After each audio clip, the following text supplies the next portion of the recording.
Hi, Hello, Craig. Craig. Hi, Hello, Craig. GameBot. Um, Last time on Well Dressed Bones, our players experienced emotional damage, as did, of course, their characters.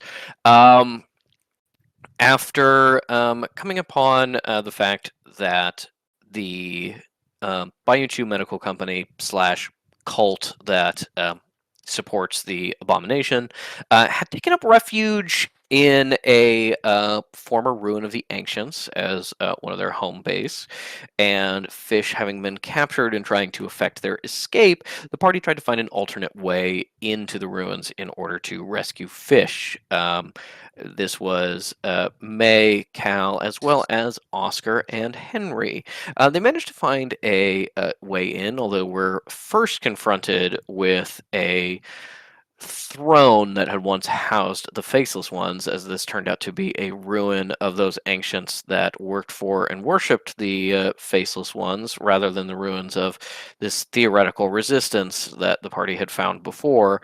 The throne room necessarily split the party, as Oscar was not enough of a fighter to have the health necessary to get across the room, and Henry was notably incredibly sensitive to the effects of this. A downside of his abilities being that being able to look into the realm of insanity causing beings from beyond our comprehension has a negative effect on a person.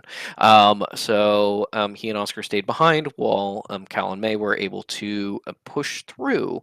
Sneaking through the facility, they managed to find that the mushrooms that the abomination had been using to help control and influence the town and had been growing and changing were originally seemingly some sort of experiment or something created by the ancients in this lab, as well as a lot of medical things that they likely first thought were additions by the abomination, but seem to be part of the original ruins. Autopsy tables and things having to do with human anatomy and dissection. Um, in exploring through, they unfortunately ran into a number of people looking for them. Although the Abominations people were assumedly hunting for them as well, what they ran into was the Librarians people. Uh, Godhand Kafan, Tesseract the Assassin, and unfortunately for everybody, the Bargist, whistling away through the halls as it hunted them. Callan May managed to get to slip away from them at first, but were eventually caught and captured, and ended up fighting their way free of specifically Kafan. And after escaping, found that they were not pursued by the others. The um, the Seekers people having been called off for some reason, as they later discovered. Meanwhile, Fish was having a bad time, having turned down an offer from Jonas to free them and see them safe and whole in exchange for some potential harm to Henry, at least what it sounded like. Fish was instead going to be dissected in some way by the abomination. Their parts used to create more monstrosities that would probably eventually face and hunt down their friends. And although Fish did escape for a period of time, they were captured again and back on the table when it was found that the American Sanctuary, which had been called in by our party, um, was attacking the town, and the Abominations people were pulling out. A little bit of a stay of execution, potentially.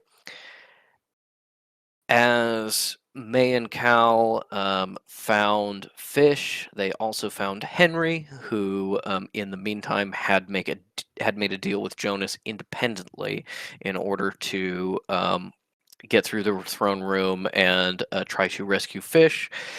Having been potentially the first person to make a deal with Jonas that was even a little bit even, getting benefits from Jonas in exchange for something Jonas really wanted, one of Henry's eyes. Jonas now having gained the ability to have true sight at the same time as Henry has been able to now control it, having only one eye with the power.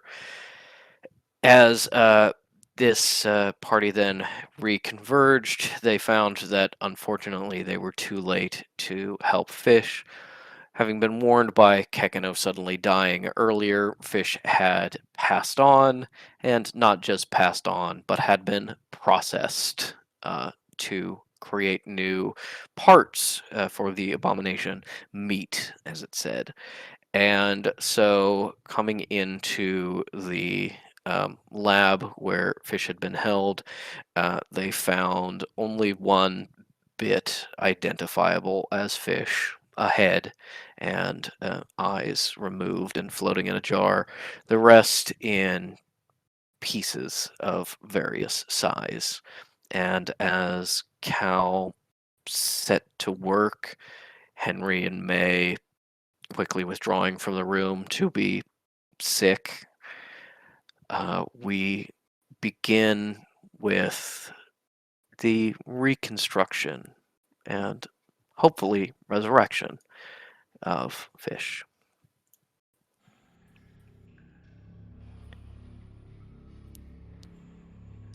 The first most important part of any project is organization. What seems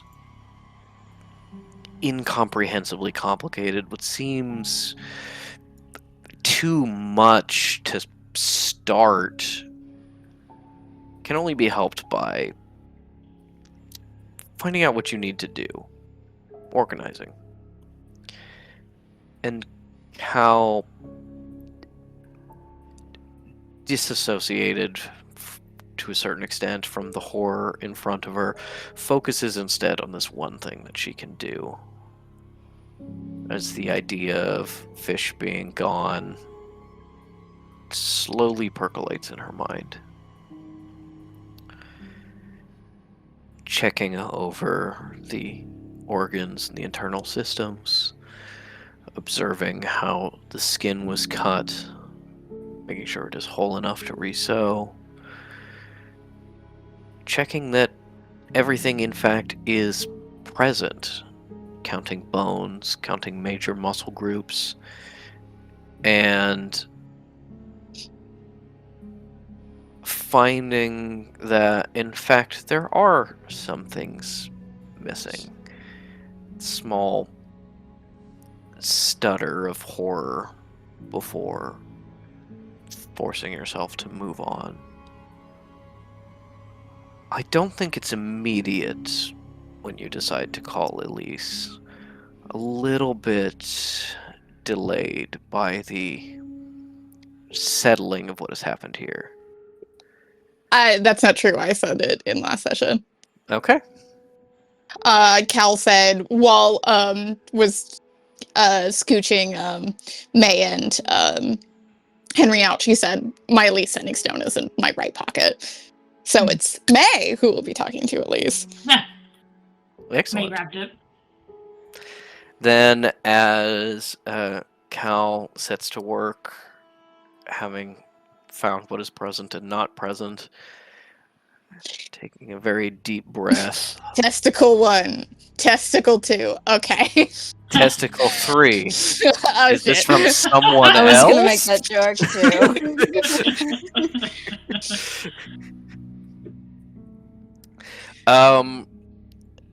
As you sit for just a moment, deep breath in, horror of what happened here starting to settle, already having to wipe gore off your hands. You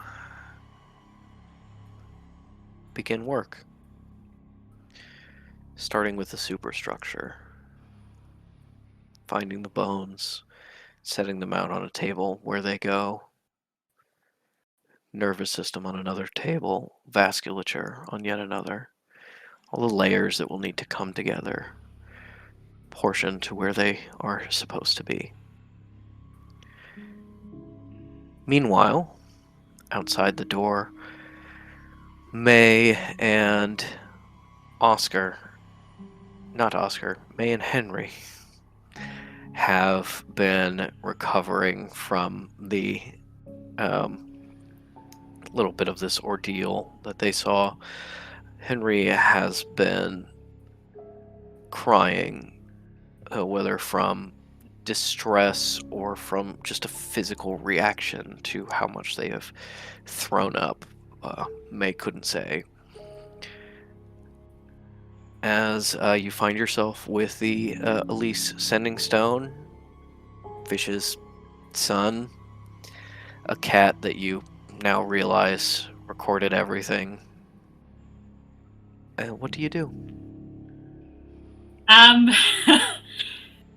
May takes out her thermos and gives it to Henry and says, Henry, this is very important. I need you to open this and take a sip. It'll help Cal. Lying through her teeth, just like give the boy something to do. And the moment that she sees that Henry is like, can be left alone for a couple of minutes, is going to make the call. Henry, it doesn't look at you. Doesn't seem to be kind of looking at anything. As he takes the thermos from you and screws up the lid, takes a sip, immediately coughs. Good. As really bitter coffee comes out, just like shock the nervous system. Good. Yeah, just like diner that's been sitting on the hob for like 6 hours. Horribly bitter, bad coffee. And you see the kind of shock. You kind of see the shock like wake him up a little bit, and he looks at the thermos for just a moment, and then very carefully pours it into the lid, and you see it come out in like perfect like latte light brown as he then takes another sip. You can see him just kind of settle for the first time. You don't think he's like even a little bit okay. You don't think he's going to run away if you step away for a second. Yeah, good. May puts both her hands on his shoulders and says, I have to make a call to someone very important to Collisionist who is extremely powerful and who will help us with this. But I need you to stay here and not go anywhere. And don't go back into that room. Can you do that for me? His eyes kind of waver and wander a little bit before finding your face, and he says, "A call?" Yes. And then he gives a slow nod. You think maybe more because that's the response that is expected than because he's actually like processing what you're saying. But at least he doesn't seem inclined to jump up and try and run back in this moment. Yeah, cool. Okay, May is going to... He is fully in shock. Yeah, that's... Yeah. Hold on, does May have... You know what, May takes off her jacket, drapes it over his shoulder, and then, like, kneeling in front of him, puts it over his shoulders, and says, stay right here. Do you understand? Yeah. A call? Probably the most important call I might make in my life, but I'll be back. And May is going to stand up and retreat like a down the hallway, I guess, like enough that she can talk above a whisper, but not enough that Henry can really overhear it, and is like keeping an eye on Henry as she activates the sending stone to Elise. Okay. The sending stone rings, and Elise does not pick up. Does Cal have her sending stone set up to take messages at all? I think that you could leave a message. You do know it receives messages that cool. Elise could leave a message when she calls back. But if you want to leave a message as well, you could. Okay. Before May does that, she's going to try ringing 2 more times, just on the off chance that Elise is, fucking adjusting her makeup or something. Like. Okay. Rings.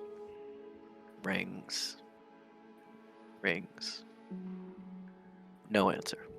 Does not connect. Okay. So that was the first of the 2 calls. May calls again a 3rd time. It doesn't connect, or it like. Ring. No one picks up. Okay. Fish as a ghost is floating and like, I'm gonna fucking haunt her ass so bad, May. Don't worry. Okay. They're already over there. That's why she can't pick up. It's good. Alicia's fighting ghosts right now. Oh my god, okay. You're so obsessed with me. Okay, so May leaves a voice message. She says, Reverend Mother, this is May Gladly. I urgently need you to call back on this sending stone. Collisionist is safe, but she's very busy. Fish is dead and we need your help. Urgently, I cannot stress this enough. Please call back. Please. And then hangs up and is like, takes a second, walks back to where Henry is, puts a hand on his shoulder, and then is ducked back into the room. Okay. Henry is now staring at his coffee rather than the hallway in front of him. You can see every once in a while he kind of shivers and twitches, but seems to be maybe coming back to himself a little bit in this time. As you you know what? May is seeing him shiver. She's gonna take from her pack her candle of the deep and give it to him. It gives off light and heat like a normal candle. It's mainly to be used underwater for the others who may not know this. It's like a water exploration thing. But the main thing is she wants him to like a sense of warmth somehow for him. Yeah. No. I think May is really seeing this and thinking back to the war. A lot of young soldiers experiencing action for the first time, and a lot of civilians being the victims of action for the first time. Various bombing campaigns and things like that. This is shock, and it is not about getting him warm. It is about him feeling comfortable, and therefore the heat from the candle and the flickering light to focus on, that you know that can help. So you light it, melt a little onto the floor, and stick it standing up, and probably a last squeeze of the shoulder before you slip back into the lab. You can tell that the sound of opening up this big vault door to go back into the lab like grates on his nerves for a minute. Like he kind of hunches in on himself, but it doesn't seem to be a stronger reaction than that.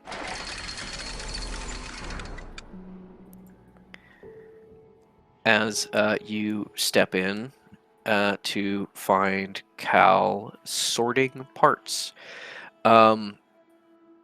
One of the things that May, I think, cannot shut off in a way is analysis mode.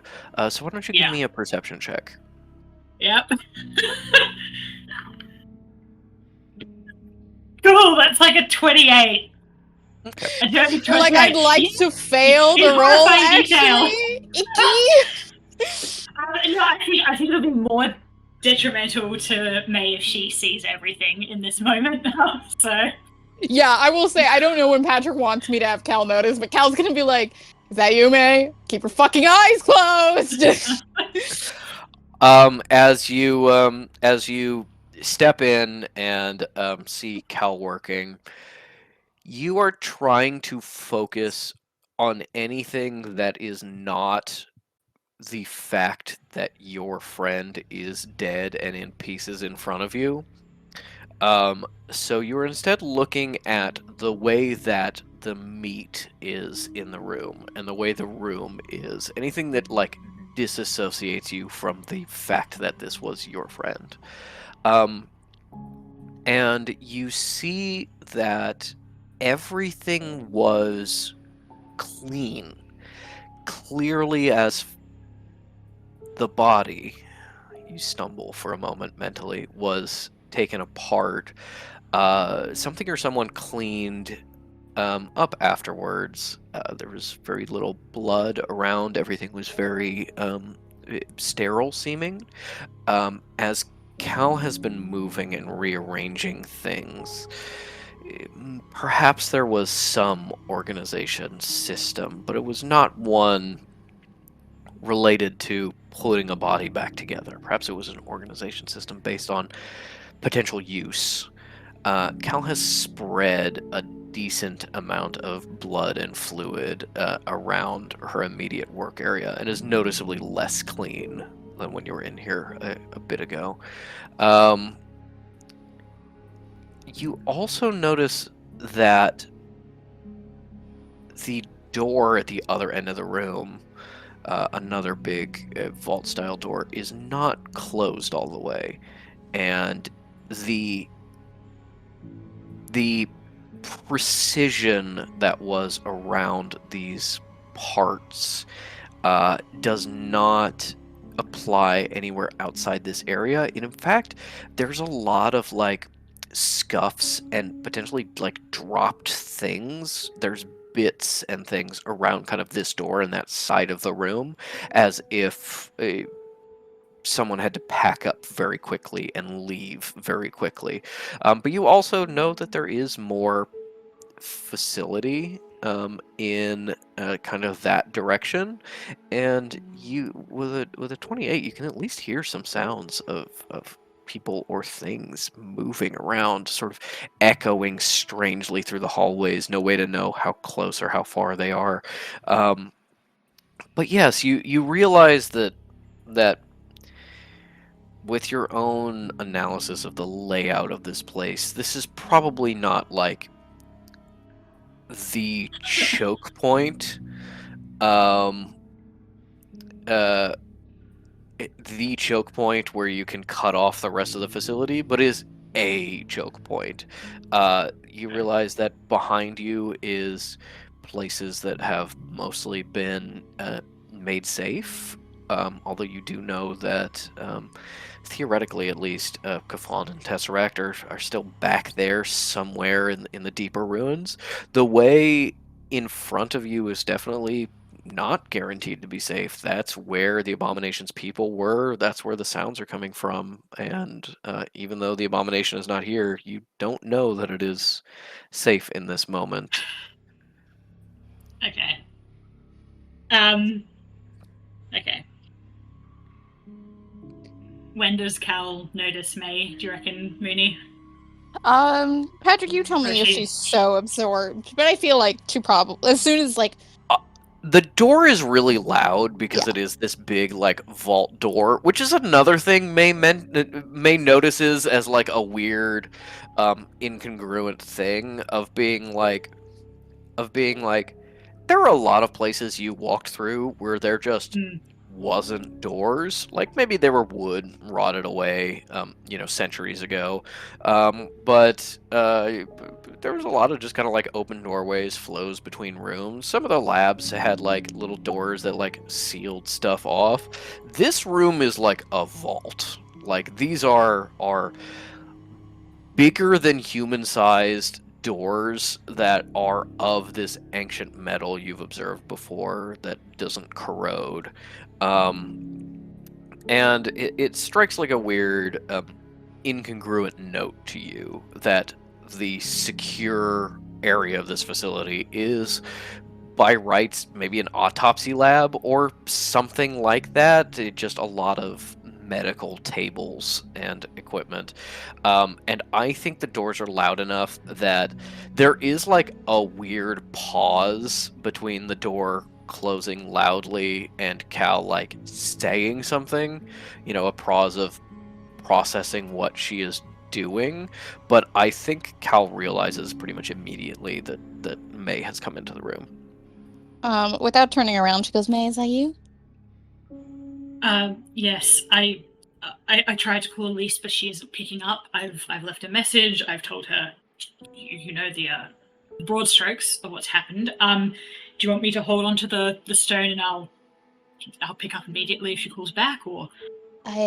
Please just keep your eyes closed and don't come in too far into this room.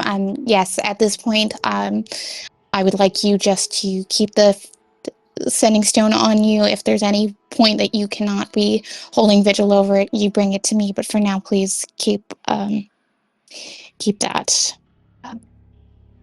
Yes. Hand. Can do. Too late to close the eyes. But the door on the other side isn't open, and I can hear people or things, or it occurs to me that this room perhaps won't be ours for much longer, so I think I might scout ahead and see if I can block off and Find me. That's wise. I have been hearing noises as well, and I did call in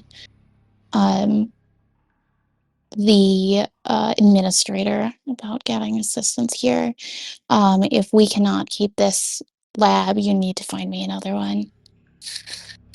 Right. Yes. Henry is just outside, obviously in shock, understandably. I don't know whether it's safer to leave him there or to take him with me. Obviously, that would involve him coming through this room. He's not a very obedient boy. I would take him with you. Try and find Oscar if you can. I would have preferred them to be together. Promise we'd have to go back to the throne room, right? Because Oscar's out past that, which definitely cannot do. So this is me the last thing you heard from Henry is that Oscar left. When Henry made the deal with Jonas, he convinced Oscar to leave out the back door. Now, is Oscar still in that direction? Did he ignore Henry? Oh, we're talking about. We gave Oscar a sending stone. Yeah. That's what Cal was intending. Yeah. Go fucking figure out there that one is. If you can group up the two of them, great. If not, keep Henry with you. Yeah, okay. Right, in that case, May goes back to she opens it. She says to Cal, is there anything I can help with? Anything I can get help for? Medical equipment, tools? I need at least. I have a decent amount of medical equipment here. More would be good. Anything. I can't remember what necromancer robes I brought with me. If you could find out if they are anything good for work. If not, I might need some doctor scrubs. Yes, right away. Where's Cal's pack? Is it just sitting by the door, or? Well, she's got her pockets, but I'm talking about her trunk, which would be in Oscar's house. Oh, fuck. Oh, wait. Or was it in... Yeah, no, it was in Oscar's house, because she had her Legally Blonde moment. Fuck. Okay. I will say, Kyle's not saying that as in, this is necessary, but is if you to do, I would like a change of clothes. Yes, yeah, absolutely. May says, right, I suspect we won't have time at this house. I'll look up scrubs. Oh, wait, actually. Opens the vault door, rummages, just open enough. Oh, and she's got her pack with her. What am I talking about? The candle she left Henry. She opens her pack, takes out, and approaches and sets it next to Cal. and says, "In the meantime, this should do the job." What was it? It was a The cleansing cleaning stone. stone. Okay, Yeah. gotcha. Cleansing stone, yeah. Yes, appreciated. Thank you. Yes. You see her like pinch her forehead, and she's getting like so much gore in her like Yeah. little curly bangs, and she's Mhm. like, no, I think that is for now. Thank you, May. Yes. I think you are actually watching in this moment, like while having this conversation, that Cal is spending like 50% of her time cleaning herself and is not doing a very good job of it. It's absolutely Yeah. like she grabs a piece, it leaves a big bloody handprint on it, so she gets distracted for a second, wiping her hands, and then just like constant like fiddling in a way of someone who is too overwhelmed by the things they need to do to accomplish anything all the way through. Yeah. Cal is like, I need to cast Hallow, but I can't until I know that this can be a permanent safe space. Right. Keep Okay, calling Elise, please. I will. I'll deal with Henry, and then I'll call Elise again, and then yes, I'll be right back in one way or another. May. Mm. I can't talk. I can't do anything. You might want to reach out to, I don't know, Sinner. For what? For you. For help or? Oh no! I'll be fine, Clignis. I've played Surgeons many times during the Don't fret. I'm the last Cal like person does a like silent. I don't think it looked like this, but okay. No, Spirit is like, oh yes, I'll hand this to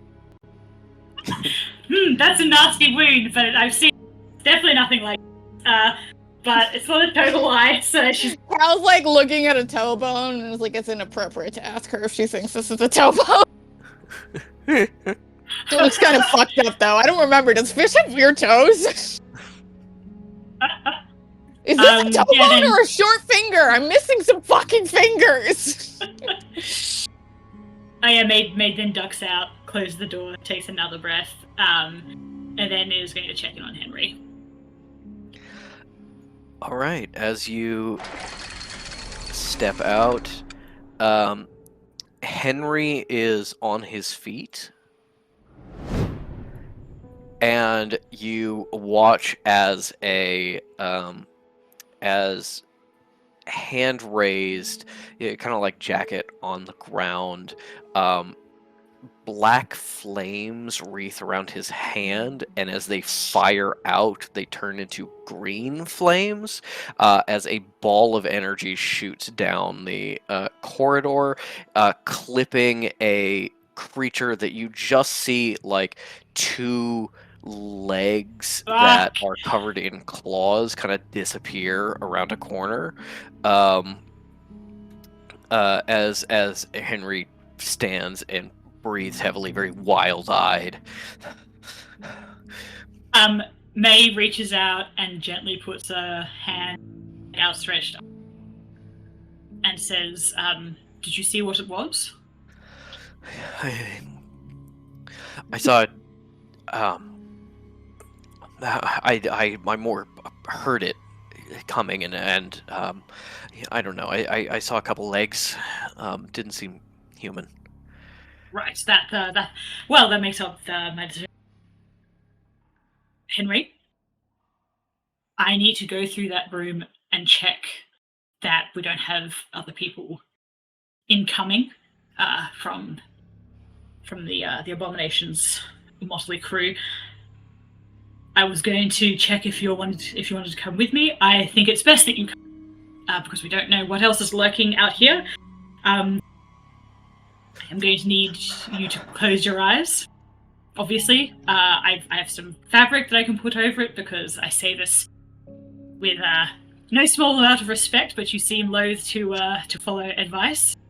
Good, I implore you to listen to me. And then we're going to stick together and find a way to continue her work, and it's going to be okay. How does Henry do this? Henry is still kind of like bouncing between looking at you and looking down the hallway where this thing was. Like clearly it like shocked him out of that out of that moment of shock, but not gently. And he seems to like have a little trouble following what you're saying, but then he goes, "Yes, the room. Yeah, we can try fabric or a blindfold or something." Yes. Okay. Good. I don't know. May. I'm checking her pack. She has like some adventure. She has an adventure pack. Surely there'd be some rags in there, right, Patrick? Yeah, absolutely, absolutely. That's not a stretch. Yeah. Yeah. You give Henry a blindfold, which he wraps around his head as you kind of like grab your jacket again, put out the candle of the deep and put it away. You're probably kind of like subtly looking around to see if there's anything else coming down these hallways. Absolutely. But you kind of see that Henry puts the blindfold on and then too confidently like walks to where the door is and immediately grabs the handle like the blindfold isn't doing anything. And then you kind of see him like take a very deep like centering breath and then seems to need to like find the handle again. Like with his true sight, he can't blind himself, so he also has to like shut it off in a way, which means that like his self-control will determine whether he sees anything or not rather than anything physical. Okay, in that case, as he reaches out to the door, May puts a hand on his shoulder and says, "I understand the urge to look, Henry, but I promise you it's not going to help. Please trust me in this." And shall she roll persuasion? Yeah, please do. Well, that's a 9. May's certainly too shaken up herself. Yeah, let's hope really. that Henry has some self-preservation there. Yeah. What she means when she said that, you see, is that it's cool, actually. It's really cool. She's like, I think you're a dumb little crybaby who can't handle it. I'm just gatekeeping.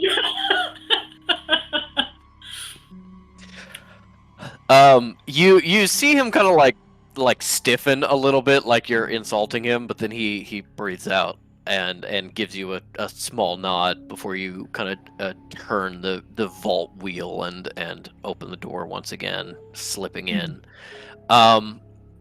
There is a like moment where Henry's breath really catches in his throat, and then he kind of like tucks his head down and walks deeper in, like he maybe saw something for a moment but was successful in kind of turning it off and pushing it down.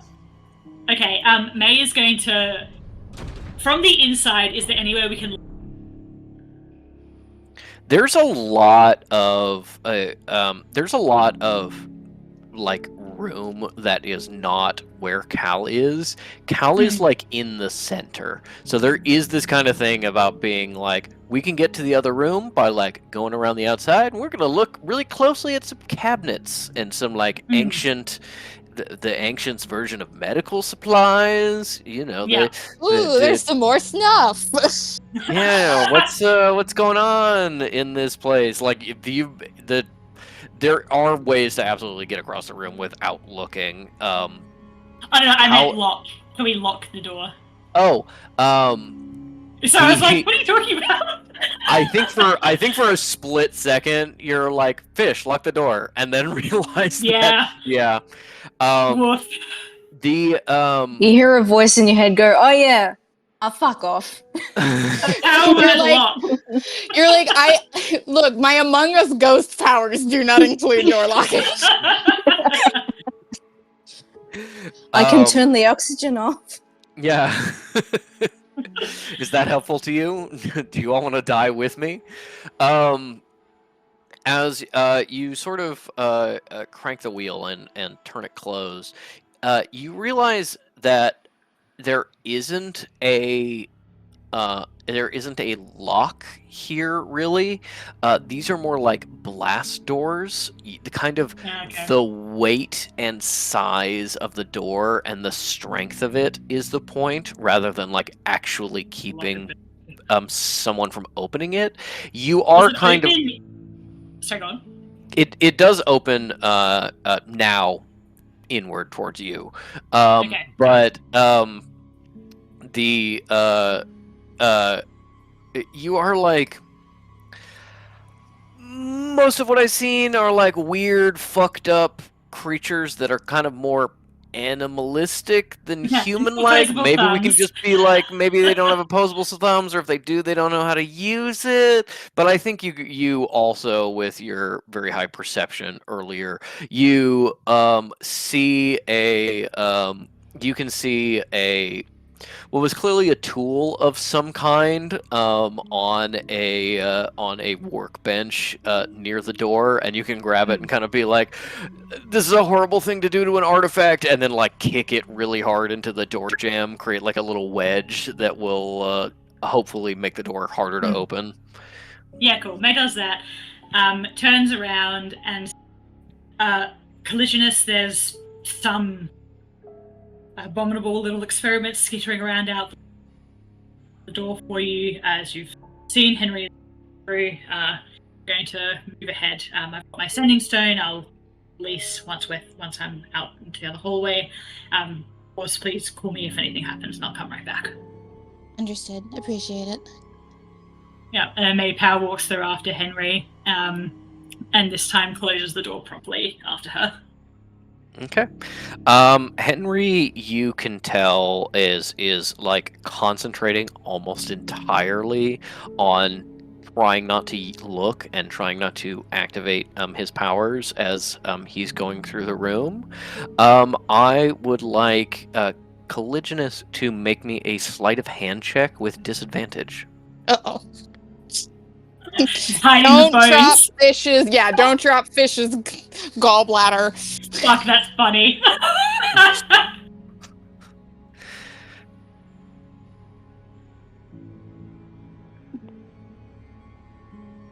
And remember, it is -1 for whatever it says on your sheet. That's a 3. That's a 3. As God.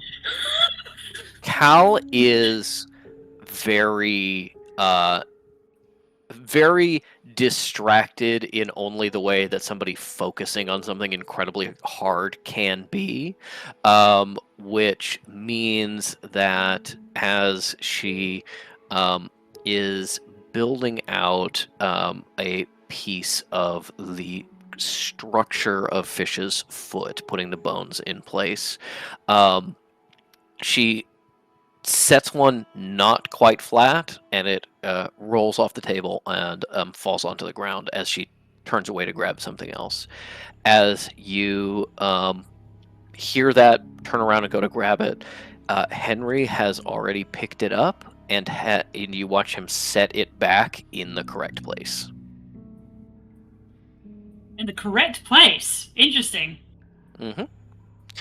And as May and Henry move back through, you get to the other door, open a crack, and you see, now that you're close to it, a bloody handprint from something trying to perhaps pull it closed and not succeeding all the way. You know, this kind of lack of cleanliness on the side of the room showing being rushed. Mm-hmm. As you and Henry slip out into the next hallway and close the door behind you. Actually, you know what? Pause. Before May closes it, she calls, "I'm closing the door. I will knock before entering. If the knock does not sound like this," and she does the classic shave and a haircut. Do you want to build a snowman? Shave and a haircut, but with an added knock. Don't let them in, and then closes the door. Understood. Does the whole with the vault thing. Cranks the door closed, make sure it's sealed, and you head off with Henry. I would now like Cal to make her first medicine check.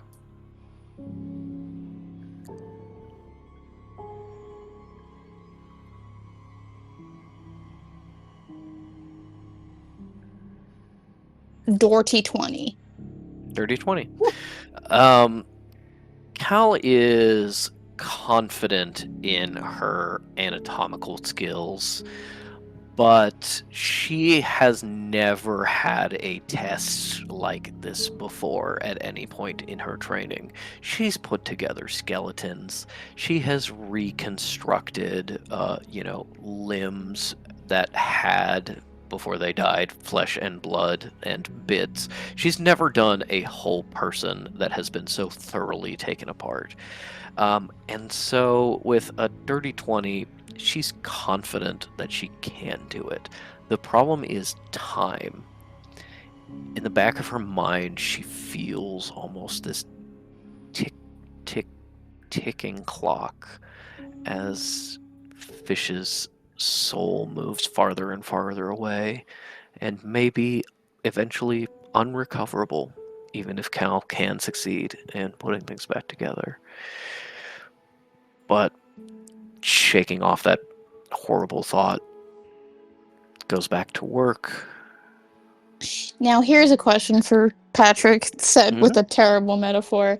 Is there any equivalent of holding a soul's attention and trying to get it to stick without a soul catcher?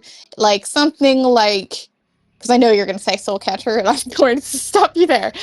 Like, you know, when people are trying to get a tapeworm out, so they put food in front of the person's mouth.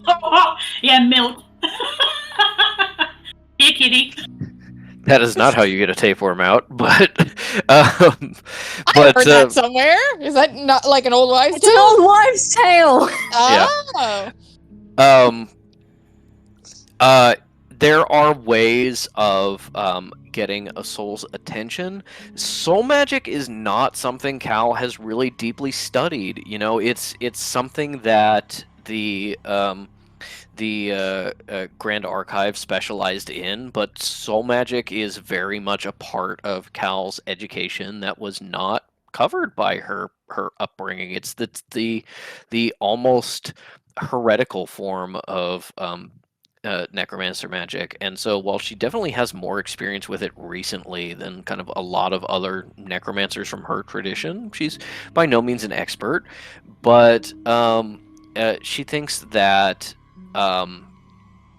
what she has done in preserving the body with gentle repose is essentially create a lifeline between the body and the soul, to her understanding about it, that she can use to reel the soul back in. That will just sort of disintegrate and fray with time, and therefore become more and more dangerous to pull on. There are ways, to her understanding, to keep a soul's attention that she's read about more than tried, but it is the kind of thing about being like, I can try and lure a soul back or kind of keep a soul's attention if that's what I'm doing. If I'm putting a body back together, that's what I need to be doing. Like, there's no way to like split your focus in that way. That you could. It's something you'd have to do actively. Cool. Instead, feeling very stupid, she goes, "Fish, if you're there, we'd like you to stay. I'd like you to stay. There's a lot more work that you need to be doing." All right. And with that, Cal, Fish is like, I'm in the vents. Yeah. I can't hear you. I'm in the vents. As Cal bends back over to her work, what will May and Henry be doing in this time? Okay. So May, as the door's closed, May turns to Henry and says, "Right. So we don't know how far away potential hostiles are. But we're going to scout ahead. Keep an eye out. Have to be very quiet. We're also looking out for any scrubs the collisionist can wear, perhaps any medical equipment that looks useful. The main thing is we need to go slowly and carefully.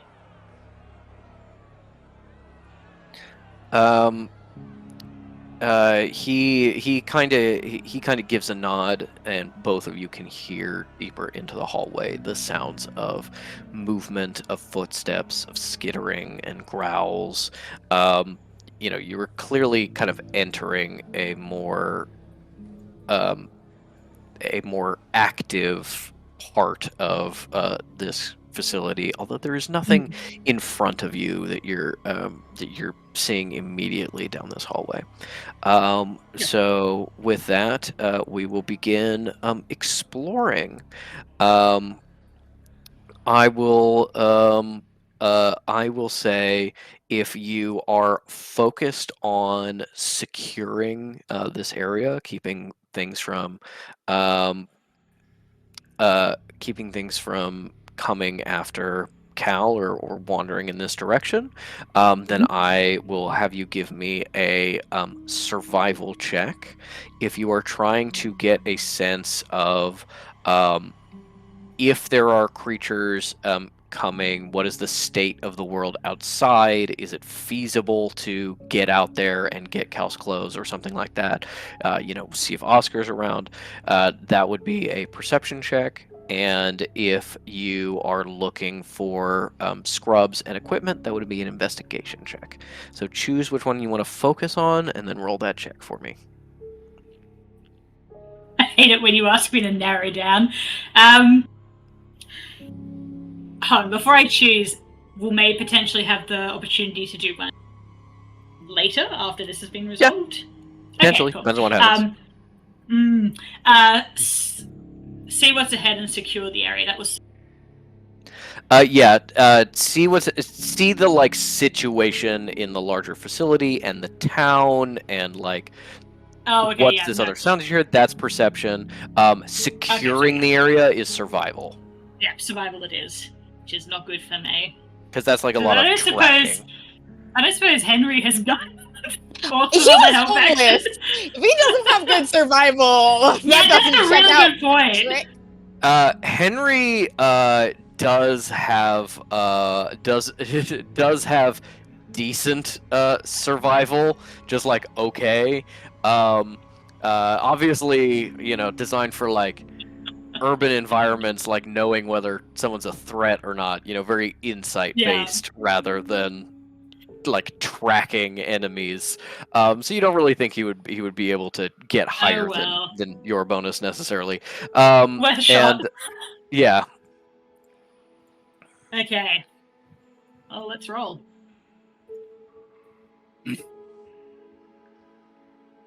So that's a 9. Okay. With a 9, there are a lot of kind of gouges coming away from the door, as if some heavy things were dragged or carried out.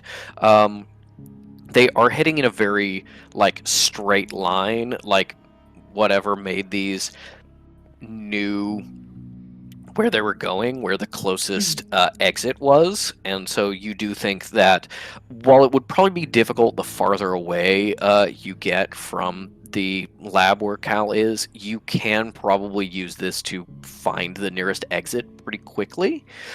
You also, with a 9, kind of get the layout of this part of the lab going forward. It's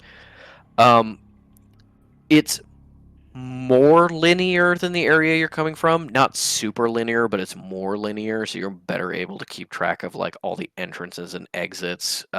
It's sort of narrowing down into straight hallways with rooms coming off of it instead of a bunch of rooms that kind of flow into each other.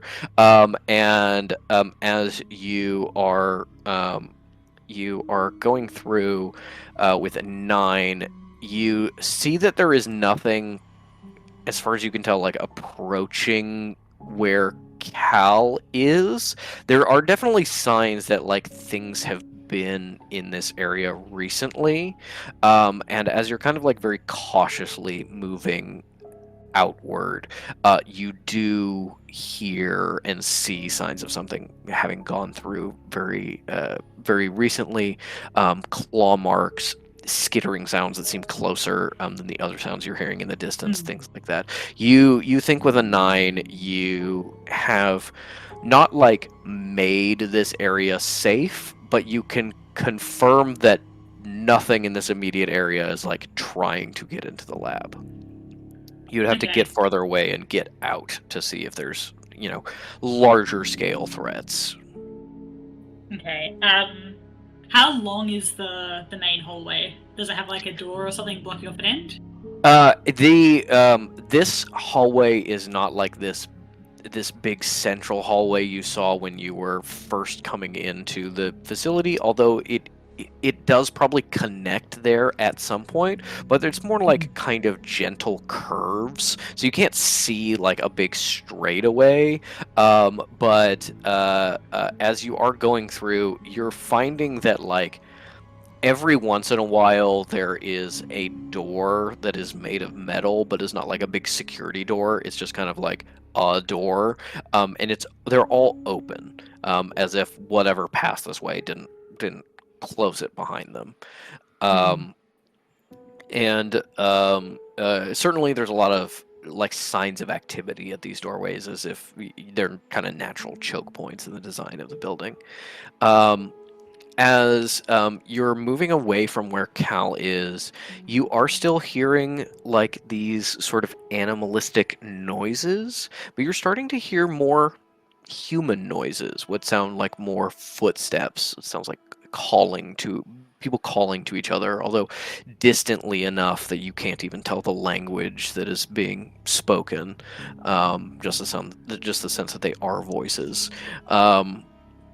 As you get farther and farther away from Cal, and just because it is so loud, you do hear a gunshot echoing off the hallways somewhere in front of you. No way to tell how far away it is, just because it is so loud.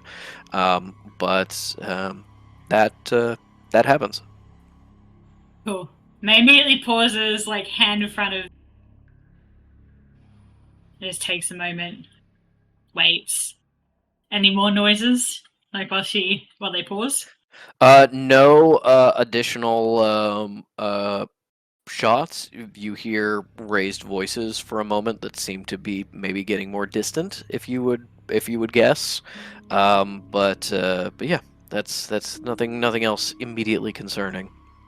Okay. And so far, no obvious like capital C choke point that she can. Capital C what? Choke points. No, of being like, this is a choke point for like the local area, and being like, you could stand in this hallway and then like things in this specific part of the labyrinth that is these ruins would probably need to get past you. But there's certainly other branching paths that have gone on. You don't think there's a place there. You don't think there's a place other than like right outside the right outside Cal's door, where you could set up and be like, nothing can get through here from this side. Sec. I'm checking Old Faithful.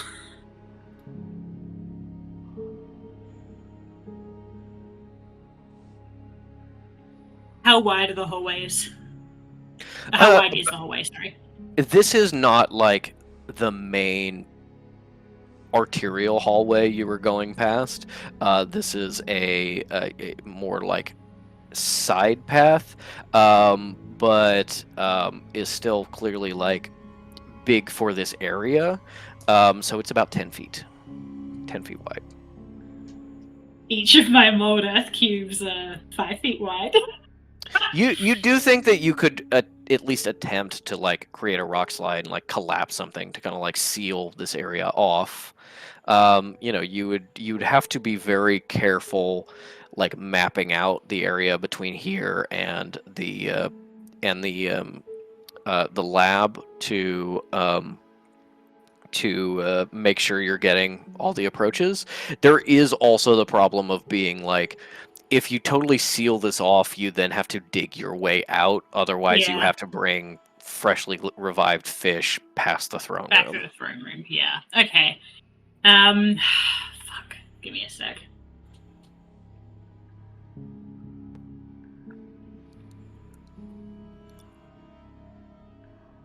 And it's like, that's fine if you're like, I'm willing to like dig us out when the time comes. I'll take an hour. But if you need a quick escape, obviously that's Yeah. not as feasible.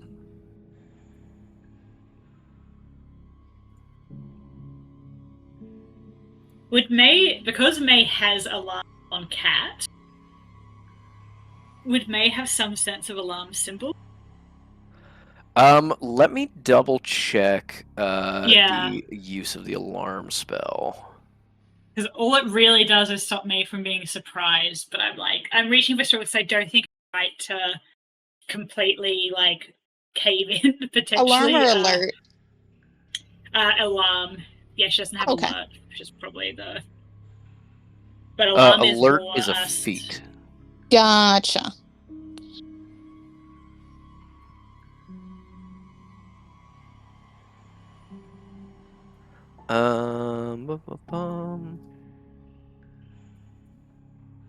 Because we could always potentially fortify the lab Cal is in. But at least if we have a basic alarm system of okay, people are coming. Where do you have alarm in your lists? So it's not on my list. I actually don't know how we did agree to this. If you go to and then go to Cat's entry. If you go so it's warning, sorry, not alarm. Okay. Okay, so we go to Cat, warning. I Yes. remember how we got it. You can buy it from the item spreadsheet you sent us. Yes, that is more like Cat itself is kind of always in the mode to be awakened. Cat is never fully shut off, and therefore warns you of danger. If you are willing to separate from Cat, put Cat in a hallway, you may be able to make that work, but otherwise I don't think so. No, absolutely not. Okay. So it's fair to say May is getting the sense that, natural choke point, this facility is just going to keep on going. She could just keep walking along for a while and not necessarily find anything.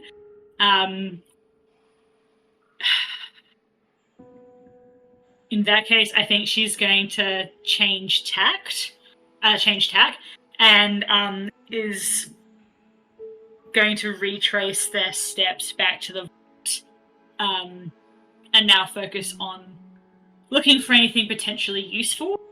And as I do this, is going to try to call Elise again. Okay. Give me an investigation check. Yep. That's a bit better. That's an 18. Okay. With an 18, you can tell that the places here have been more well used. This is clearly part of the area that is not you feel like the Bayou 2 people had their core operation in that hallway you went down, where all of the rooms had been retrofitted into modern dissection labs and stuff like that. And then you feel like past that there was the rooms that the rooms and stuff that they used often, and that kind of places they used often is the ruins up to the point of the lab that Cal is in. And then beyond that is places that they would use a lot more rarely. So you're not finding in here you're not finding like huge retrofits of any kind, but you are finding some like modern accoutrement. You are like going into a lab, and it's not just like, oh, here's like ancient symbols on the walls. There's also like a clipboard with some paperwork and some pens that like somebody set down and forgot to grab again. You end up finding fire extinguishers. You find some like little magical trinkets, stuff like that. You're finding like modern stuff that has been left here, been set down for use, and has not been picked up again. With a 18, because of that, you do find scrubs. You actually find a Yay. couple pairs that are in different sizes, but you find something you definitely do think will fit Cal, and are very clearly like Bayou Chew scrubs that were being used here. You know, they're kind of like fresh pressed, almost like they were clearly replacements somebody brought in to set up for a new procedure that was going to be happening in this area. There's also a number of pieces of modern scientific equipment, microscopes and slide preparation, materials, some scalpels, forceps, things like that maybe Cal can benefit from. Nothing that's going to be like, you think, game changing for Cal, but you can definitely find equipment that is going to be able to support her. Yeah. May like takes the scalpel stuff and like carefully wraps them in a fresh pair of scrubs, seeing that she can carry them by having them around. And as she's doing it, says to Henry, mostly out of just like trying to keep distracted, I don't suppose the name Baiutsu means anything to you. I've been chasing them for a while now. Stands back up, put the scrubs in a pack. That's the I saw some. It's like there's like a rabbit with a pestle, right? It's describing their like corporate logo. Yeah. I was like, yeah, I saw that on some paperwork when I've been to the hospital before. Yeah, that's what I know. I've like seen it in the hospital, so maybe the medical group that kind of bought everything is with them. Is that who this is, or? Yes, they're a bit of a bogeyman that I've been trying to investigate, but no matter. It was a shot. How are you holding up? Stupid question. I don't know why I asked that. Yes. That the old English manners kick in at the worst possible times. I think we should head back to a collisionist. We can pass this on to her. We'll keep looking at the rooms as we go by. Be good to find a room close by that maybe we can secure to rest. Okay. Yes. Are we calling Oscar, and then once Colliginous is done, we will bring in the mortician and show, maybe they can lead to who killed my dad, or. First, I need to try and call Colligious's contact again. But then, yes, we'll pull Oscar. I need to know where he is, what's going on with him. Mortician, I've got a pretty good. I'm pretty sure I know who did this. It's going to be more a matter of potentially tracking them down, and maybe there are clues, like obviously not the police here, but maybe like magical detectives, or maybe someone from Denver or something can maybe find a way. That's a really good point, Moody.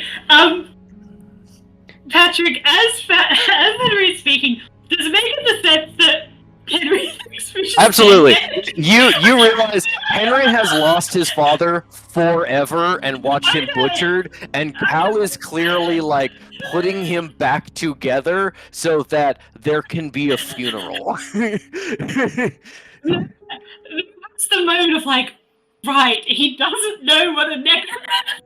Yeah, he doesn't know what a necromancer is, or even if he didn't know what they were capable of. Okay. When he, any clues? Are there any clues? Like, you know, you're really going through it, and you almost like you start laughing. Yeah. May has that moment of like, oh my god, he doesn't understand. She's just like she's laughing, and not like a mean way, just like this is. He looks like disgusted by you that you're like laughing in his face when he's talking about like finding his dad's killer. Yeah. Thing that May says, I'm sorry, no, it's just forget that you haven't been raised in our world as a sorcerer. Of course not. Collisionist is attempting to resurrect fish. That's why I'm not more. Like I'm horrified and deeply upset, obviously, but. Sorry, no, you're okay. I admit I'm pretty new to this, but like you're turning fish into a zombie, or oh no, don't say that. Don't ever say anything like that. Just no. Collisionist is, to put it mildly, a profoundly talented necromancer, as is her contact. But more it's difficult to explain naturally. But basically, she is going to resurrect your father and, God willing, be essentially himself again. Sorry, I keep saying he for fish, because when I say I want to come in and say this on the record, if that's all right. Yeah. I personally think it's really cool and fun that Fish gets he/him'd more when they're being a father and a boyfriend. yeah. The thing I'm kind of doing purposely is Also an asshole. Yeah. The thing I'm kind of doing purposely is that Henry uses Henry doesn't know. him pronouns for fish. Yeah. Yeah. And the others are kind of like unconsciously copying that. Yeah. So no. Just note from Ink. It's totally cool, dude. Do whatever. But yeah, so they'll be themselves again. But it's very powerful, prolonged magic, which is why I'm trying to secure the area so safely. Being interrupted. So I'm really sorry. I didn't mean to laugh. It's the ridiculous entire situation that, of course, you don't know. Why would I think that you'd know? I'm sorry. Yes. So we can do something. We can help. Maybe. Let me rephrase. If Collisionist needs our help and thinks that we can help, she will tell us. For now, the best thing we can do is make sure she can work uninterrupted. Okay. I'm not at all educated in her type of magic, so it'd be very, here's the tool, doctor, sort of assistance if she needs that. Oh, okay, yeah. I'm so sorry, Henry. I didn't. Everything's going to be okay. Yes. You see Henry get this first lifeline about not only is your dad going to survive, but you can help in some way, and he's grab that with both hands. This is the only thing keeping me sane. I'm all in 130%. Let's do this. Yeah. Definitely well, that's concerning, but it's a problem for later. Yes.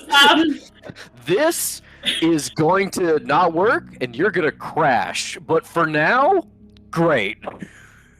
Yeah. So yes, we'll keep an eye out. We've got to look for tools, if there's anything religionist. If there's any symbol work, I do not touch it, as you saw earlier. Right, yes. I'm so sorry again, Henry. Let's keep moving. Oh, point. Would May know what a soul catcher is? Do you think? I think we've actually. Yes, she would, because we had the. Yeah. Yeah, no, Yeah, absolutely, she would. not at first, but I believe Cal described it during the library yeah. arc. Yeah. Yeah, with the remnants. Mhm. Yeah. Do I need to roll a separate investigation, or that would you just be including that as part No, of I think that would be part of. I think that would be part Yeah. of the investigation. There is not anything that you come across that is a soul catcher, and that is a very complicated piece of Yeah, it's very magical rare. equipment. I think without directly interacting with a soul catcher, but dealing with the soul catcher like room where the remnants were sealed, and that technology being not ancient but very early human, inspired heavily by ancient technology, something in your scholarly brain that you're kind of putting on is like, I do wonder if like necromancer soul catchers are like ancient technology that's been like continued and maintained or something. Like you're not 100% sure that's something the necromancers like came up with or something they adapted. Yes, what Ink is saying is true. Henry is immediately like on the way back, being like, "Is this helpful? Is this helpful? Is this helpful?" Most of it is not. That's okay, as long as he is on the up and up. Patrick, I also wanted to check a couple of the last session of the session investigating up to this room. You mentioned that one had machinery. I can't remember if ancient machinery or something more modern. Can May roll like a check for? And if she's thinking about anything that she can really help that maybe occur to her, what do you think? I think May is very distracted at this point in time. Yeah. But if you are specifically thinking of what in here can help, and you are sorting through like not just the places you've been immediately, but the places going back, I think you could make an argument for being like, we passed this machine. Can I figure out what it did without going back and looking at it? Unlikely, I don't think you're like, that's a soul catcher, but you're like, what was that? Yeah, I think give me a symbol check with disadvantage about just being like, without getting and reviewing Cat and like looking over what this thing was. You're like, what do I remember while I was trying to hide from people hunting me? Yeah, that was a 12, so I'm gonna say not much. What you get is that it was definitely not a piece of modern technology. It was a piece of ancient technology original to the ruins. It's in the same way as like in your ruins that you were exploring, there was like, there's like the security system with the magic archers shooting stuff that was turned on and things like that. Being kind of like in these runes, as far as you can tell, there was when they were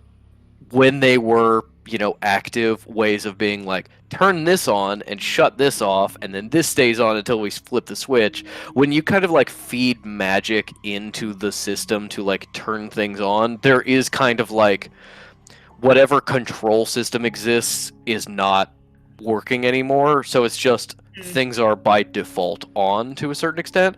You get the sense that the Abominations people have been here for long enough that they may have figured a way out that like that is not necessarily the case. Things are just not automatically on, even if they're not helpful, but you have no way of knowing that.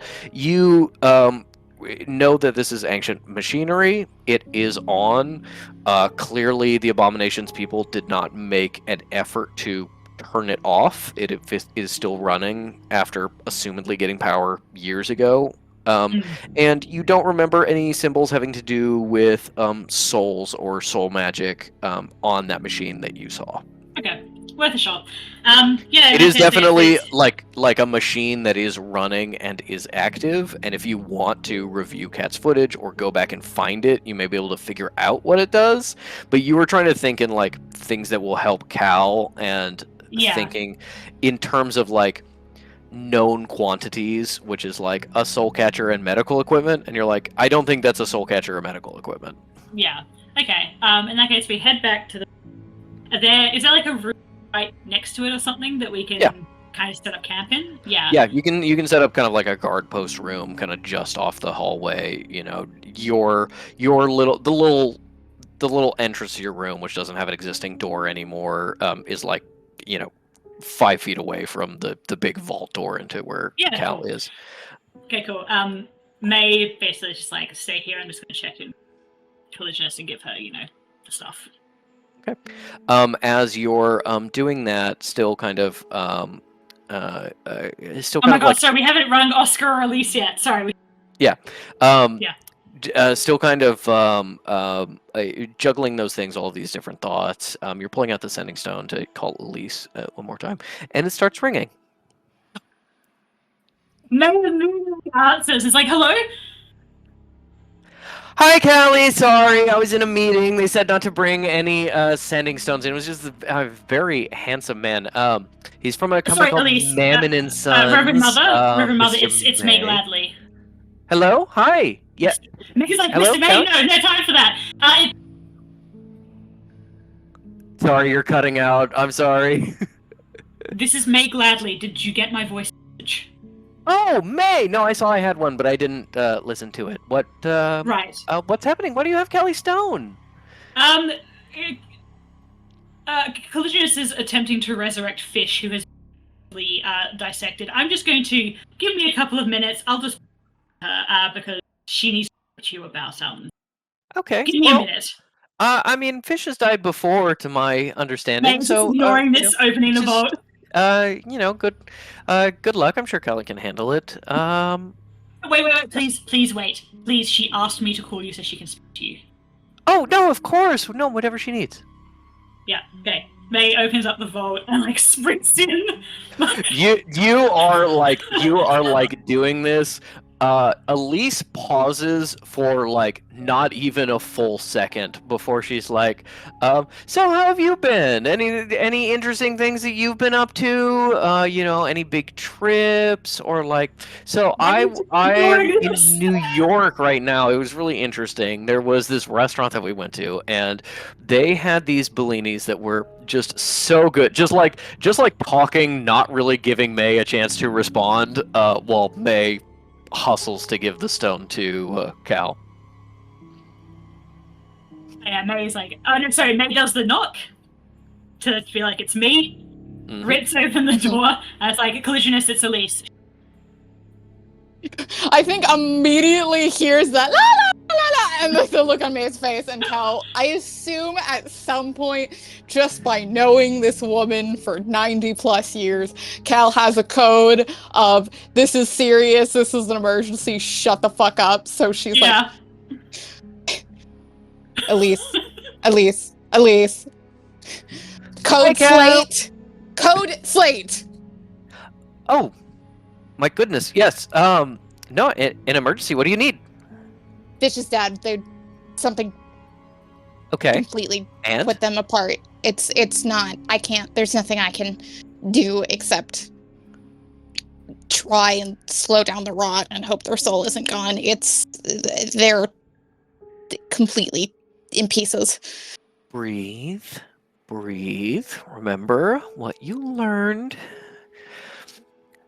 Okay, so you know how to stop petrification. Gentle repose. You told me how well you did in that class, so I'm sure you remember. Yes, I'll just want to sort of put everything generally back together, and do your resurrection. I know you. I don't think you've done one before, but you did study it, right? It's a little different when they're in. It's. I don't know. I don't even know exactly when they passed. They separated their nervous system. It's like basta. That's odd. I mean, usually it's just the head's cut off, something like that. But yes, the thing about pieces is you've got to put them back together. Kind of, the body knows how it's supposed to be, so don't stress the small stuff. It doesn't need to be perfect stitching. Just make sure that take the arm and reattach it at the elbow.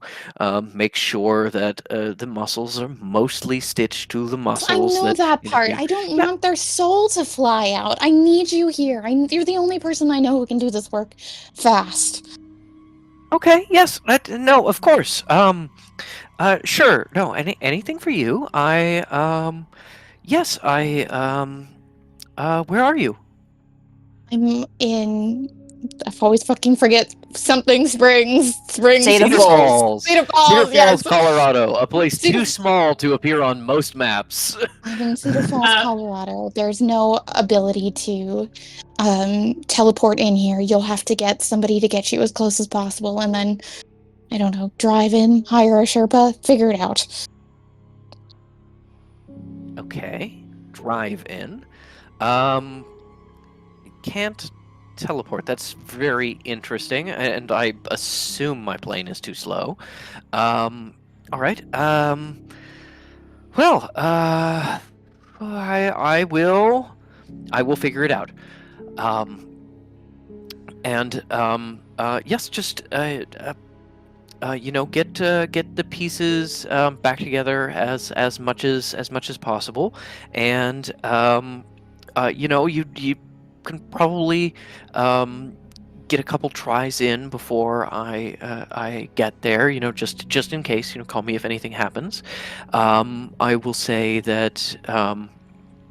Pay attention to the hands. It's not like when we raised skeletons. We learned the patterns, and the shadows sort of form the right joints for the skeleton's hands to move. The human bodies are much more complicated. There's a lot of intertwining systems that are very complicated. And I know fish will want their hands to be working, of course. Are the hands intact, actually? I should No, say. I'm missing some fingers. Oh, missing some okay, well, sometimes they'll roll under cabinets, so definitely make sure to check around. If you have any sort of torch or flashlight, get close to the ground. Kind of shine it, see if there's anything that disrupts the light. Find it in the nooks and crannies. You very quickly get the sense that that Elise is like, oh no, fish is in like 4 or 5 pieces, and even though Cal can absolutely handle that, she needs me to hold her hand through this process. I think you realize that you did the emergency code, and your sister is like, this is serious, not this is catastrophic. Cal is just like still got all of her fucking gore, and she's like, Elise, I know how to attach an arm at the elbow. We are so beyond that. Thousands of bits and gore and That, like, they're dissected? yes, they fully dissected. They went through their entire body except for the head. They only got as far as their eyeballs. They've made jerky. Like they were going for a snack afterwards? Maybe, I Terrible. don't know. Well, okay. Well, at least Fish's face is intact. I know that's important to them. Kelly, I've never brought someone back from that minced before, and the way that Cal goes, the way ah! the way that my resurrection works is, I really pump in creation magic, and kind of the body heals itself. Finds its own pathways as long as people are kind of genuinely in the right place. I'm trying to do Okay, that part. I'm okay, trying to put okay. it all back Yep. together. I just don't know if their soul is going to stay that long. Okay. You work on the body. I will make some calls and try to figure out the soul thing. Hey, worst comes to worst, we can find a new soul. They'll be physically like fish, and maybe we can build some kind of we can sort of create a neutral soul, kind of That's build not in some good fish enough! personality. Okay, yes, I'll make some calls, I'll do some research, and I'm on the way.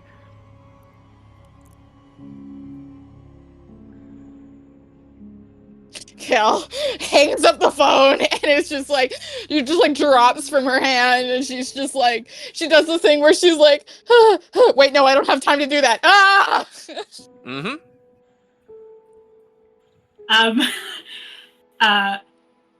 Maybe Jess really wants to talk about what has happened, but instead it's like, here at the solutionist I've got.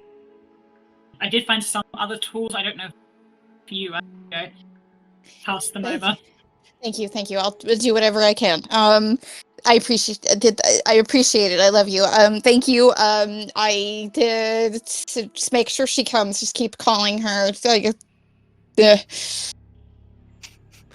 The way to lure Do you fish love back. me? Kiss. Fish will go, no! Hello? May says, yes, understood. I've just set out, Henry and I are setting up camp in the room just outside. Is there anything I can do? Even if it's just scraping meat off the floor, anything. Cal laughs a little at that and is like, I mean, I really can't find their fingers if you want to look for them. It's the last three on their left hand. Before I forget, May takes out her Swiss Army knife tool that has the magnifying glass attachment, and gives it to Cal. So Mooney, this gives you an advantage for appraising or inspecting anything small or highly detailed, and I feel like probably applicable in this situation. Yeah. Unless Patrick has like the same probably. thing. Yeah. Okay. Good. May pass it to Cal. It'll help if anything quite small. I'll start looking for their fingers. May looks for their fingers. Okay. Give me a investigation check, and Cal, give me a medicine check. God. That's a 12. Okay. With a 12, you are opening cabinets and drawers. You cannot find it. You're eventually looking in the unlikeliest places, and you're just not seeing anything. Here, at least being like, sometimes they're over. I'm sorry, you cut out. May overheard Elise saying, "Oh, sometimes they fall beneath cabinets." So May is also definitely crawling around. Yes. Hands and kneesies. Yeah, Yes. gore streaking behind her. Mm-hmm. It's just like a snail trail of blood and gore going around the room. Yeah, you are not finding them. It's possible they're not here. That would be a kind of weird thing to take, and there's a bunch of other like signs around the room of like kind of what it was being used for, and you just can't really focus on that because you're looking for these fingers. Yeah,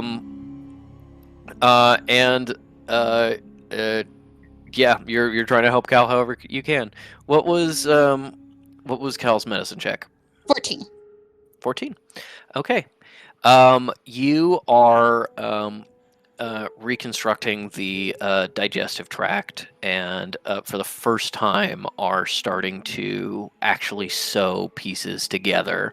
If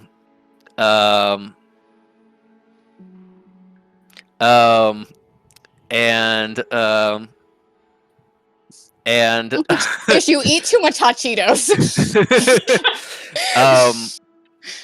And yeah, you're like this stomach lining is terrible. How are the lungs?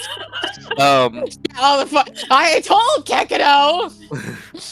you are actually creating a very fine shadow thread to be able to stitch together some of these pieces. You're attaching the first things back together, and it is painfully slow, so much slower than you feared, as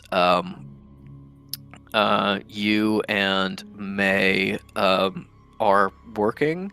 An hour passes in May looking for these fingers, and I think that the only thing we can guarantee will happen in the next couple hours is probably the call to Oscar, because May would remember to do that, and Henry would insist on it. So there's just going to be hours and hours of Cal just digging in and working.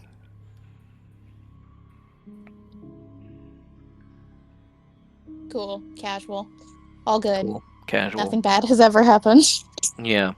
The lungs are okay. You know, you can definitely see some nodules have started to die a little bit. That's what you were picking up before with the death sense. Definitely could be from smoke inhalation. Could be from other things. If you're being totally honest, you know, Fish isn't alive to convince that they need to quit smoking. So you're like, honestly, you could have just like spent way too much time in front of like campfires and kind of get this level of damage. Like you've definitely like accidentally huffed too many pesticides. You know, there's been a lot of like times over the years where you could have damaged your lungs a little bit. Everyone's a fucking critic.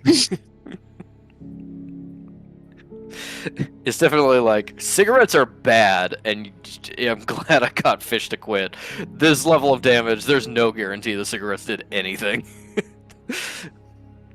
The cigarettes were forming a protective resin, actually. On the resin. Yeah. That bong resin. The cigarettes Okay. were protecting Fish from all the glue they huff. I guess after like an hour of searching, if May's gonna say as much to Cal and be like, I'm going. Yeah. I'm gonna go Sounds like call they're Oscar, not here. basically. Yeah. Hmm. Cal's like, it's okay, they can survive without it. I'll I make think- them the coolest prosthetic. You won't even believe it. It'll look fantastic. I think that is kind of what the two of you are focusing on in that way. Is May is like, Cal gave me a task. This is very important that I find these three fingers. And Cal is like, okay, I know magically he needs a head, a brainstem, spine, heart, and some sort of breathing apparatus and way to get nutrients. Everything else is secondary. I don't know. They might want to be Iron Man. We didn't ask. Yeah. Yes. Cal is like silently like creating an order of operationsing of being like, if I bring Fish back and Fish doesn't have legs and maybe we figure out a way to attach that later, fine. If Fish doesn't have a dick, they're gonna go kill me again. Yeah. That's more important. As May goes to call Oscar. First things first, you have you take out the sending stone for Oscar and realized that in the same way as kind of modern phones, this is something I established in canon before, I think in the Korea arc, but I will remind you that it happens. There is a way to call and just immediately leave a message and not have it like ring at all. You pull out the Oscar sending stone and find that you have messages from Oscar, even though it never like rang or never like gave any indication that Okay. that he called. Do you listen to the messages or do you just immediately call back? No, May listens to the messages because she doesn't know where he is. She doesn't know what's happening. But she comes into the little room and says, "Your uncle's left some messages for me. Let's." listen through them. Okay, with Henry. Yeah. Yeah, press A to jump. Press E to interact. You get the crowbar off his body. As you listen to the messages, beep. May and the others. I know you're in a dangerous circumstance. I don't want to risk calling and give your position away, but What a legend! but An icon. there is the creature thing that you warned me about. This Jonas is he came and he threatened us, and Henry is talking to him now. And I just if you get this, call me back. I told him not to do it, but he seems sad. Beep. May looks at Henry. Henry Listens to the next. Henry needs something. Made a deal. I told him not to. He's continuing on, and I can't follow. Every time I try to, it's just I'm going to get out. I'm going to try and find a way in from the front. Maybe I can I'd find another side passage or something like that. Maybe there's help I can get. I don't know. Just call me when you get this.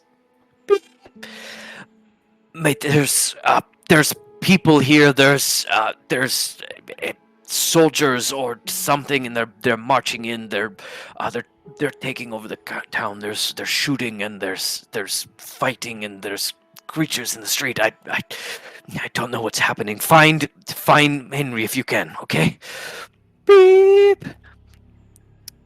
I've rendezvoused with the people. They're Americans who are taking over the town in some way. There's been a lot of fighting, and a lot of the others have disappeared. It's Chinese, and there's still fighting in the tunnels. They won't let me in. They won't let me come find fish. But I've warned them. I said that we had a captive. I don't know if they're taking me seriously.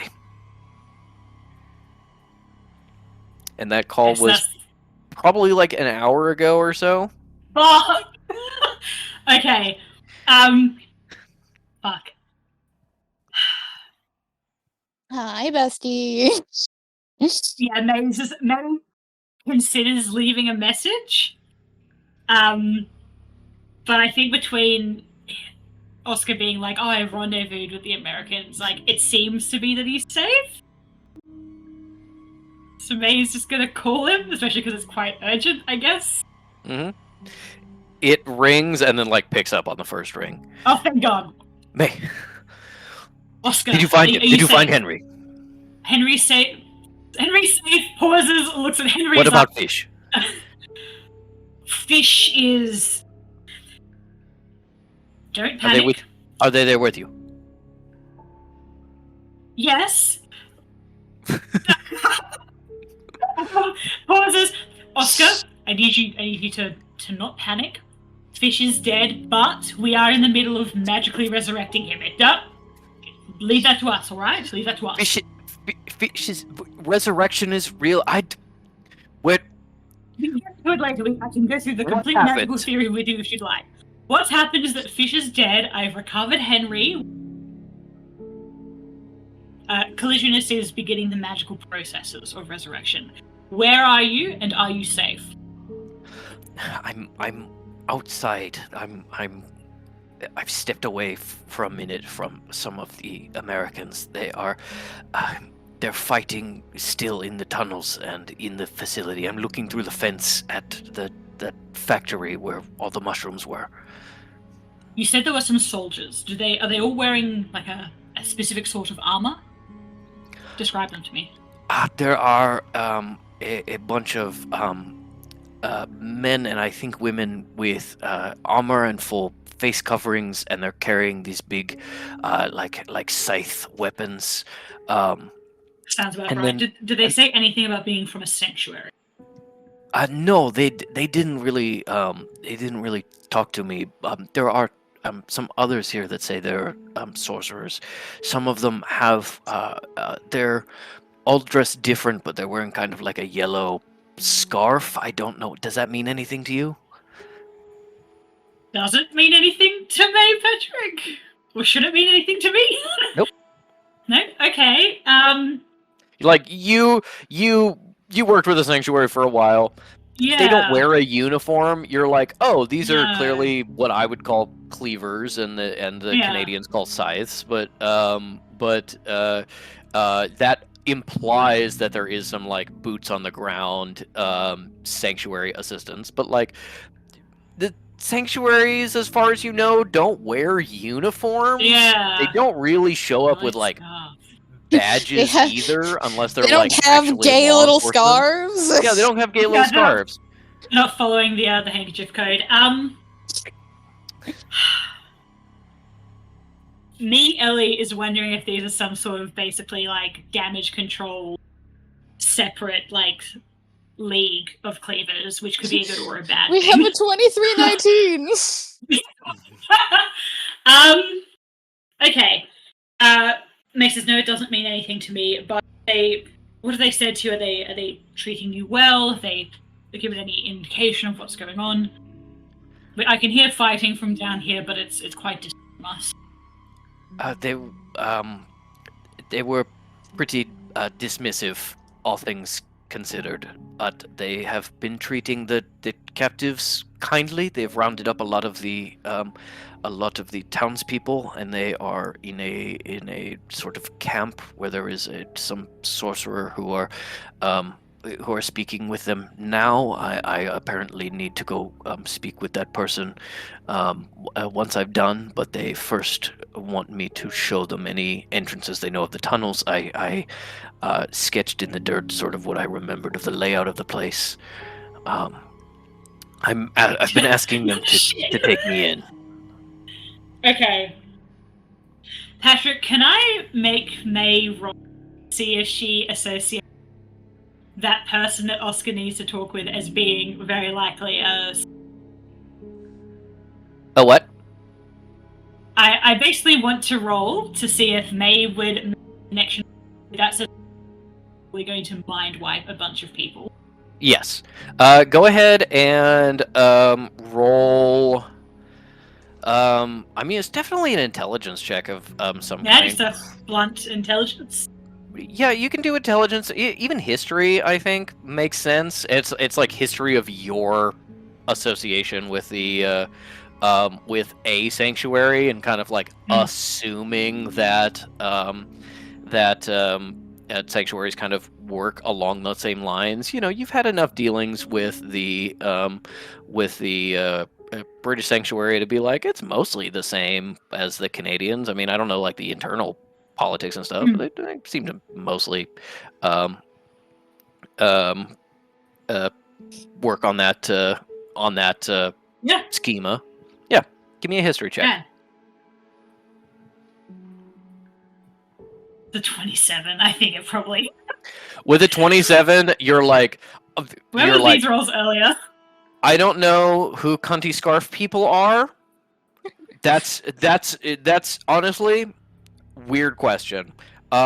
You do know a 27 is high enough that you're thinking back to the history of like the magical United States and how it was this last big battlefield of the war, and that the Canadians were always complaining about like the American sanctuary like claiming they owned everything even when they didn't, because the Americans, being this like really decimated magical community, fractured a lot. There was a lot of like, here's a local group that came together to fight off Malevolent's forces or fight off the necromancers or stuff like that, rather than being like, there's an organized sanctuary controlling it all. It was a lot of like small groups that then you were not really paying attention, because why would you go to the United States? But you remember there just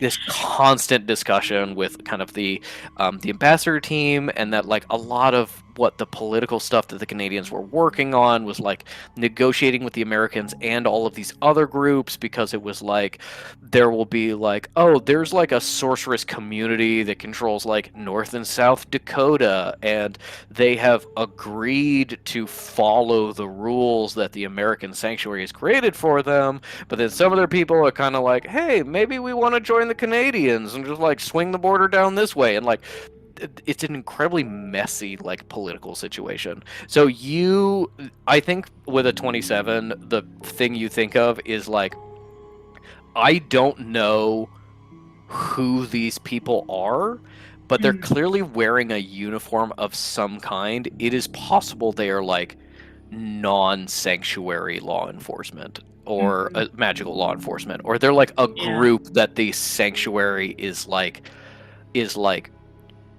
they're part of the sanctuary, but like maintaining their own identity. You know, maybe they're like the local magical community or something like that. Like, you don't know, but it sounds like they are, you know, working with the sanctuary at least. Oscar is definitely describing a bunch of people who are first going to be probed by sensitives to figure out what's happening with this mushroom stuff and the fact that their minds are weird, and is then going to mind wipe them all en masse. Oscar is only being non-memory wiped long enough to get information out of him, and then it's absolutely happening to him too. His description of like the operation as it's happening is kind of like, okay, there's enemies here who established a base in the United States in a political system that cannot allow even more like rivals for control, so they need to destroy them utterly. Cool. Destroying and or driving out Bayou Chu is going to be the primary objective. Saving people, rescuing hostages, even making sure that like everyone gets mind wiped properly and like the information is collected properly and stuff, absolutely secondary.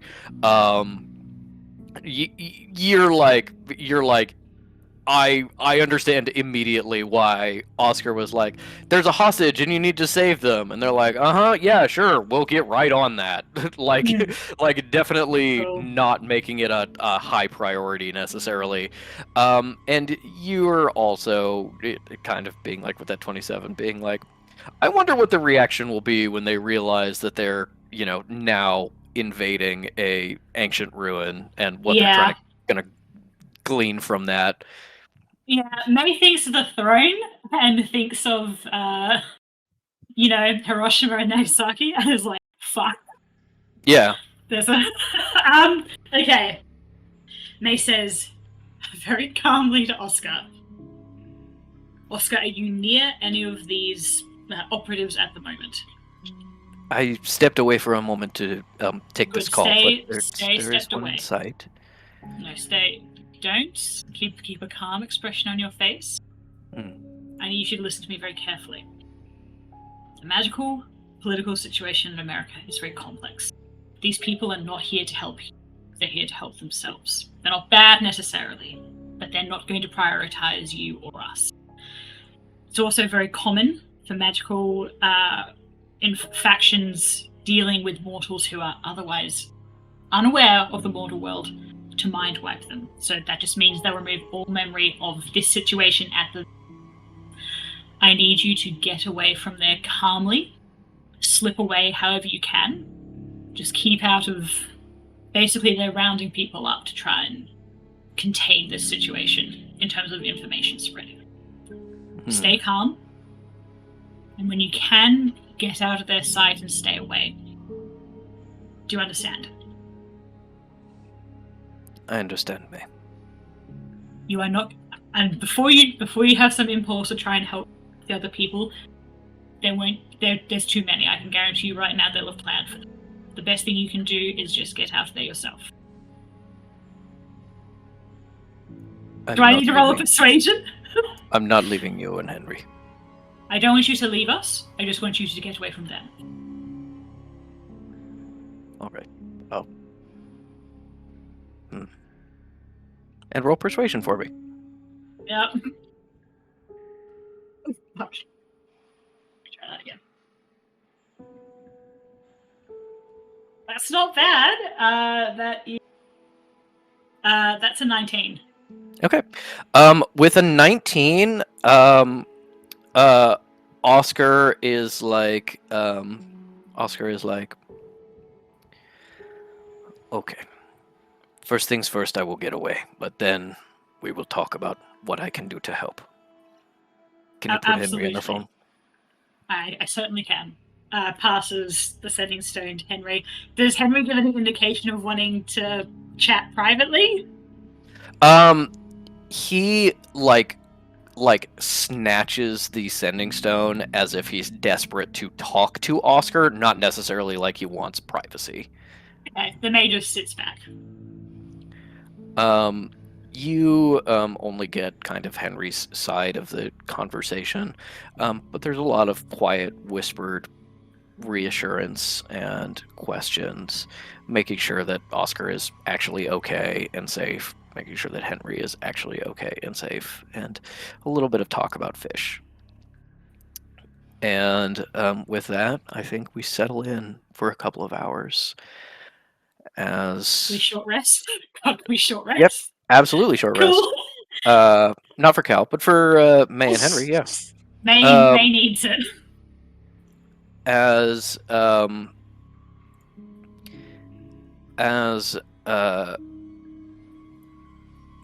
you very gradually start to hear the fighting come a bit closer, but also become a little more intermittent.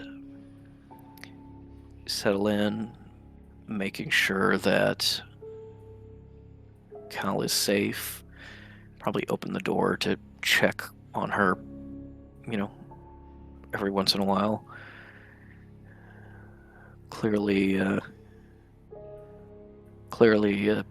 stressing, putting back together fish, but as you peek in, you see her reach for the cleansing stone and breathe a big sigh of relief as she's clean again for a moment before diving back in.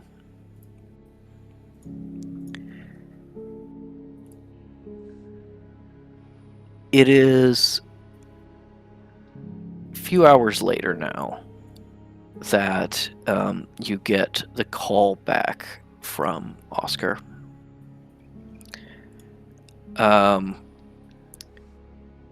He says that the fighting has shifted a little bit. The what you have told him are cleavers. The cleavers are going deeper into the tunnels, and kind of the upwards area is secure. And they have had Oscar go through the people that they had set aside and pick out people he didn't recognize, people who are potentially Bayuchu hiding in the civilians, before he found a chance to slip away from them and get some distance. He's been checking in, keeping an eye on the town itself. It seems like a lot of the monstrous creatures had been kind of driven into the woods and the surrounding area. This is clearly they came in and got control of the enemy as soon as possible, rather than making sure nothing escaped. And so Oscar reports that it's still fairly dangerous in town, as he had to dodge creatures, but he has been able to get away and avoid the various people. There are, according to him, some people with the scarves patrolling that have checked in with him, and he's been able to make excuses and get away. And he has now made it to town, where he can theoretically find supplies for you, find things to help you and observe how things are going until he puts himself in danger again. Do you want to ask him to like get Cal's trunk or your stuff from his house, anything like that? I don't know that there's much point, just because he'd have to get across the throne room, as would we, and don't know that any of us are in shape to do that at the moment. I also don't want him accidentally back entrance. Maybe Mooney, is there anything that May would think Cal would like need from her trunk? Do you reckon? No, I don't think so. May's main concern is that she's got her gun, she's got Cat, and she's got the transference rod. That's her, like, everything else is fine. In that case, I think she would tell Oscar to stay put, and that she'll be in touch when there's an update. And then May's basically going to turn her attention to, like, maybe I do need to bring the ceiling down, actually, and block off these tunnels somewhat. Okay. As the fighting seems to be getting closer, you discuss with Henry kind of bringing down the ceiling. Henry, you've noticed, has gotten antsier in the time that you've been waiting, and has been like casting a lot more looks towards the door into the medical room with Cal and what's left of Fish. Pretty clearly, like, has calmed down enough to be like, I'm not helping. How can I help? I gotta help with something. I gotta do something. Looking for ways to help, and so you can use this as kind of like a new distraction to be like, help me figure out where we're gonna like bring down the ceiling and stuff like that. As you can kind of hear the fighting getting closer. And May also would have ducked in to check on Cal as well, to be like, hey, this is what's happening. Do you need any help? And she says, nope. Just continuing to work. Just associating, not quite at the level of hallucination. We'll get there. I think May would also probably ask, how long does she think this will take? More like, how fortified do I need to make this area thing? So she would explain that it's like, I can keep Fish on ice and put them together in a couple days. The only problem I have is if Fish's soul isn't sticking around, there's nothing I can do, but I can't do anything about that, and neither can you, so we just have to hope that doesn't happen. But the reassembling, the getting in good shape, I don't know. If I work uninterrupted, I'm hoping for doing this in maybe about 16 hours. Asterisk if Patrick needs that to change. Cool. May hears you can't do anything about Fish's soul. And is going to start thinking, and goes,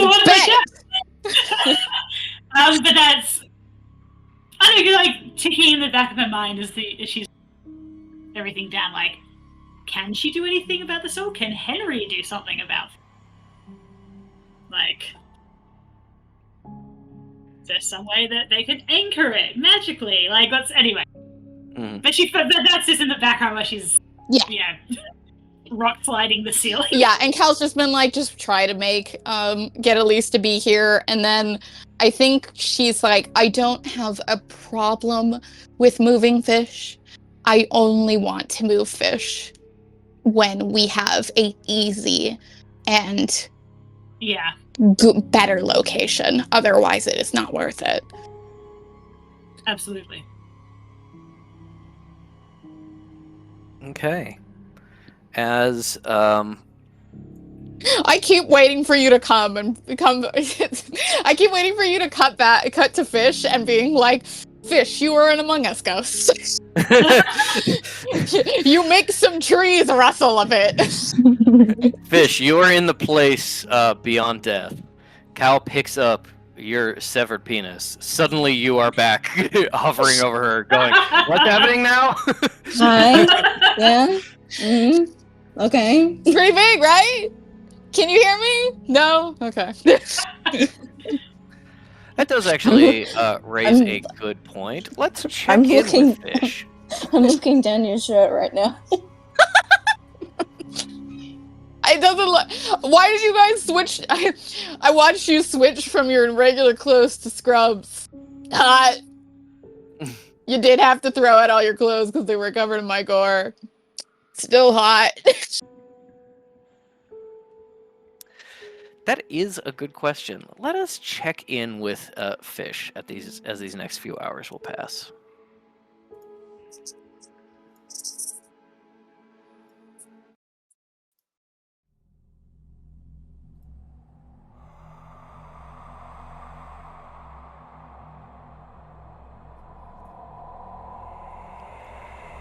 Fish is in the realm of death.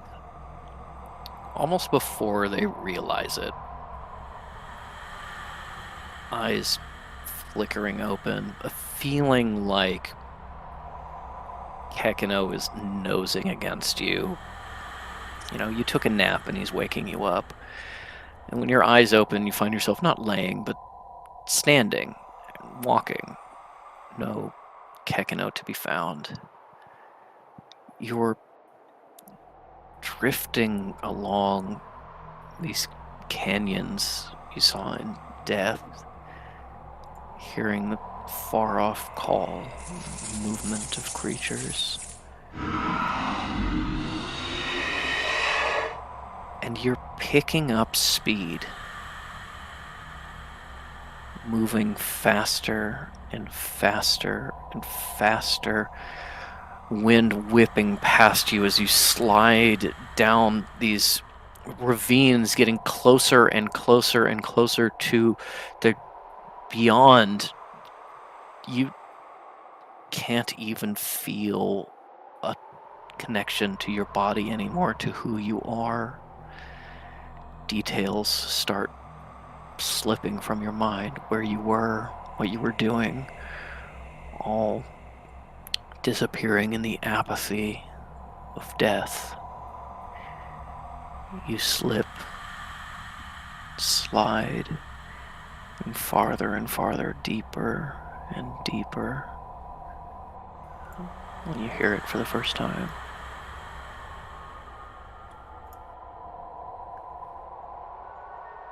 As your body starts floating upwards, no longer under your control, hurtling away. Out from behind an outcropping of rock steps the Barghest, sees you, disappears. Round the next corner, steps out again, weapon in hand, swipes at you, misses. It's you. Farther, farther away, deeper and deeper down.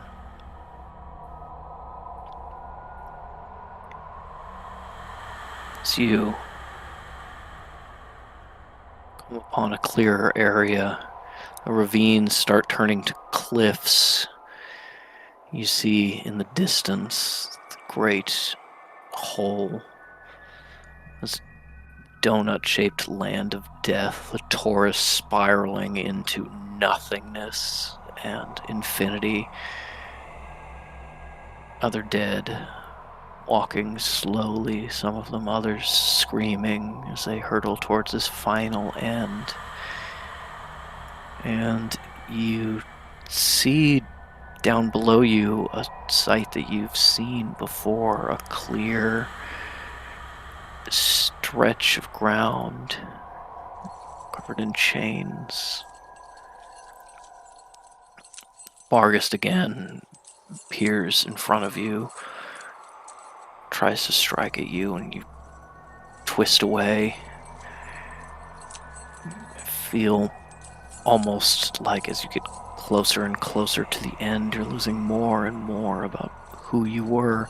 You remember feeling almost like a presence when you woke up, like something, like an animal, was waking you from sleep. You can't remember what or who anymore. You look down over this plain to see screaming souls, chains covering them, spikes piercing their ethereal form to the rock as they call and scream and whistle. Their features starting to turn lupin, fur growing on their bodies, nails extending into claws. And as they scream and cry and whistle, you are looking at someone or something creating new Bargus on purpose. And as you slide past, just on that edge, about to disappear over the hill into oblivion, you feel yourself yanked to a stop as a green wire goes taut. Look down at it, feel it. Feels homey in a way you can't explain. Feels safe. Feels like good food and dancing, talking with people you care about, feeling of drums, but you don't know why. It feels familiar, but it's not. And as you grab this thread, flying almost like a kite out over oblivion, you see wrapped around it little shadows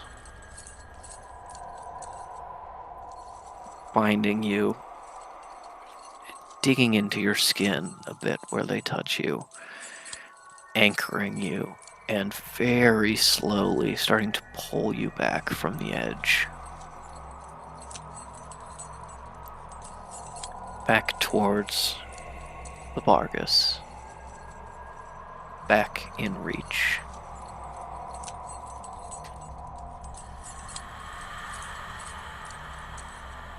What is Fish's maximum health at this point? It is 38. 38. Okay. That is a hit.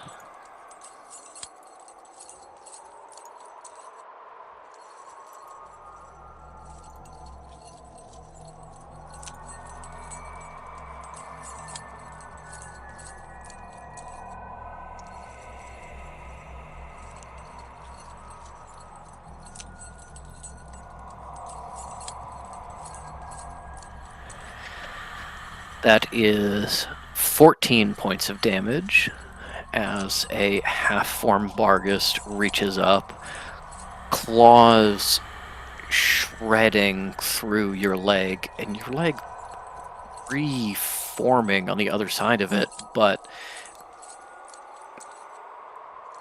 different, somehow lesser.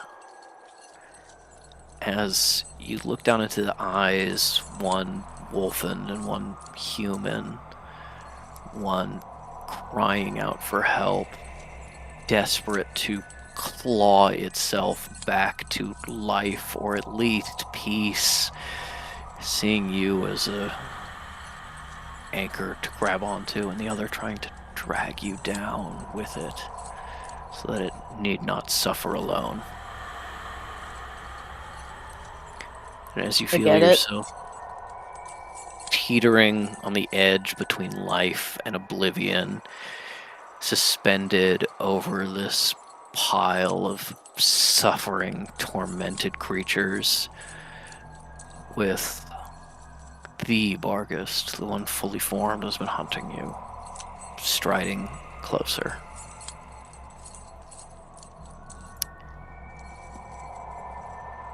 And we will check in with Fish later.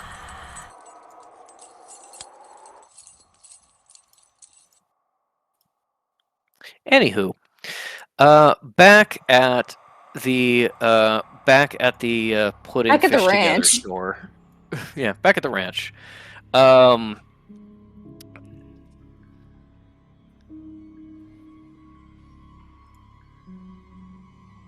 back with Cal doing your level best to put fish back together. Things are not going as they should. Give me a medicine check.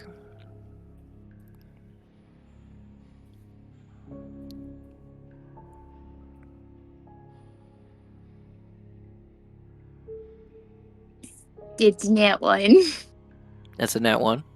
The dice tell the story, baby. Things are not going as they should. You've never built a body, healed a body as complicated as this before. You find yourself having to keep undoing your own work.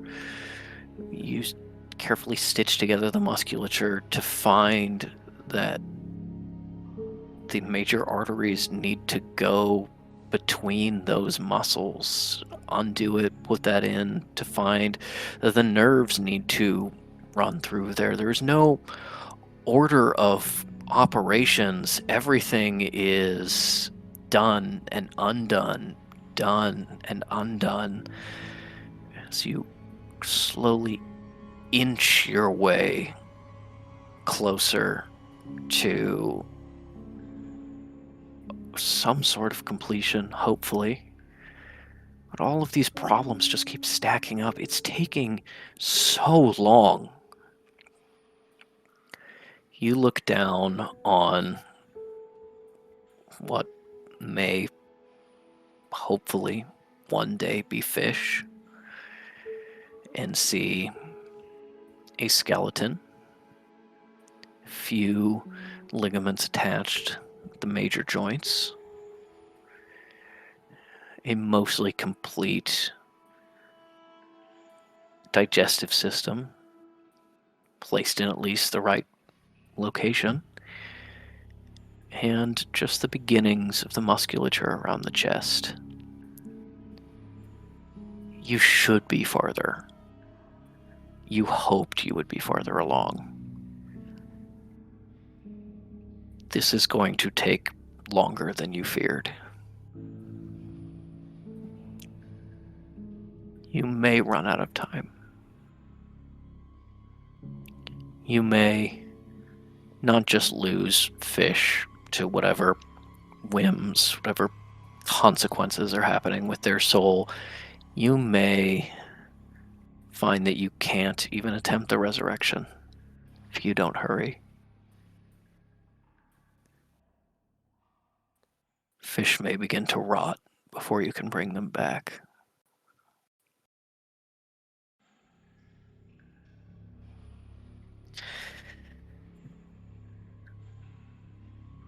And with that, a few more hours pass. The night has shifted into early morning. Cal hasn't slept. Hasn't ate anything. Hasn't stopped. There's no time to stop. May and Henry have been able to share some small rations from May's things, though obviously they're getting hungry. But even when you try to get Cal to stop, she can't. She won't. And it is at this point in time that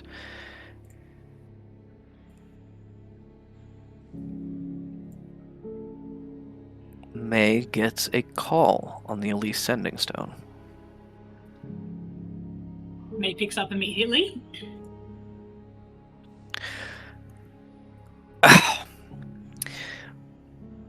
May, there's been a bit of a problem. It seems that these sanctuary people don't want me in here. I've been arguing with them for a time now and have been told in no uncertain terms that my presence is not welcome in this town of theirs, and I'm getting rather close to killing them utterly. You can see she like yells at whoever is standing in front of her.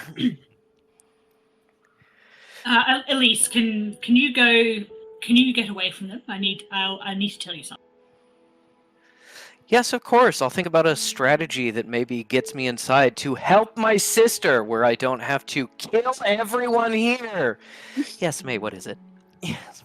May tells Elise where to find the back entrance, and warns her about the throne. Oh, okay. And this is where? In the May tells Elise again. Not the town in the mountains? Well, yes, if they won't let you through that way, this is probably going to be quicker, to be honest with you.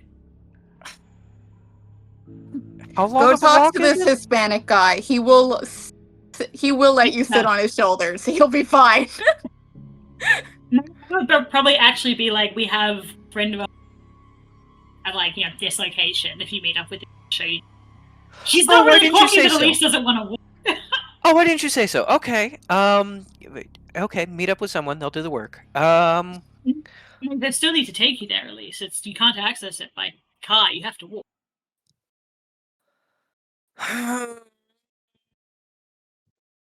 Okay, that's fine. No, it's an emergency. Oh, alright. It Didn't bring the right certainly shoes, is. but that is okay. No. May I understand entirely?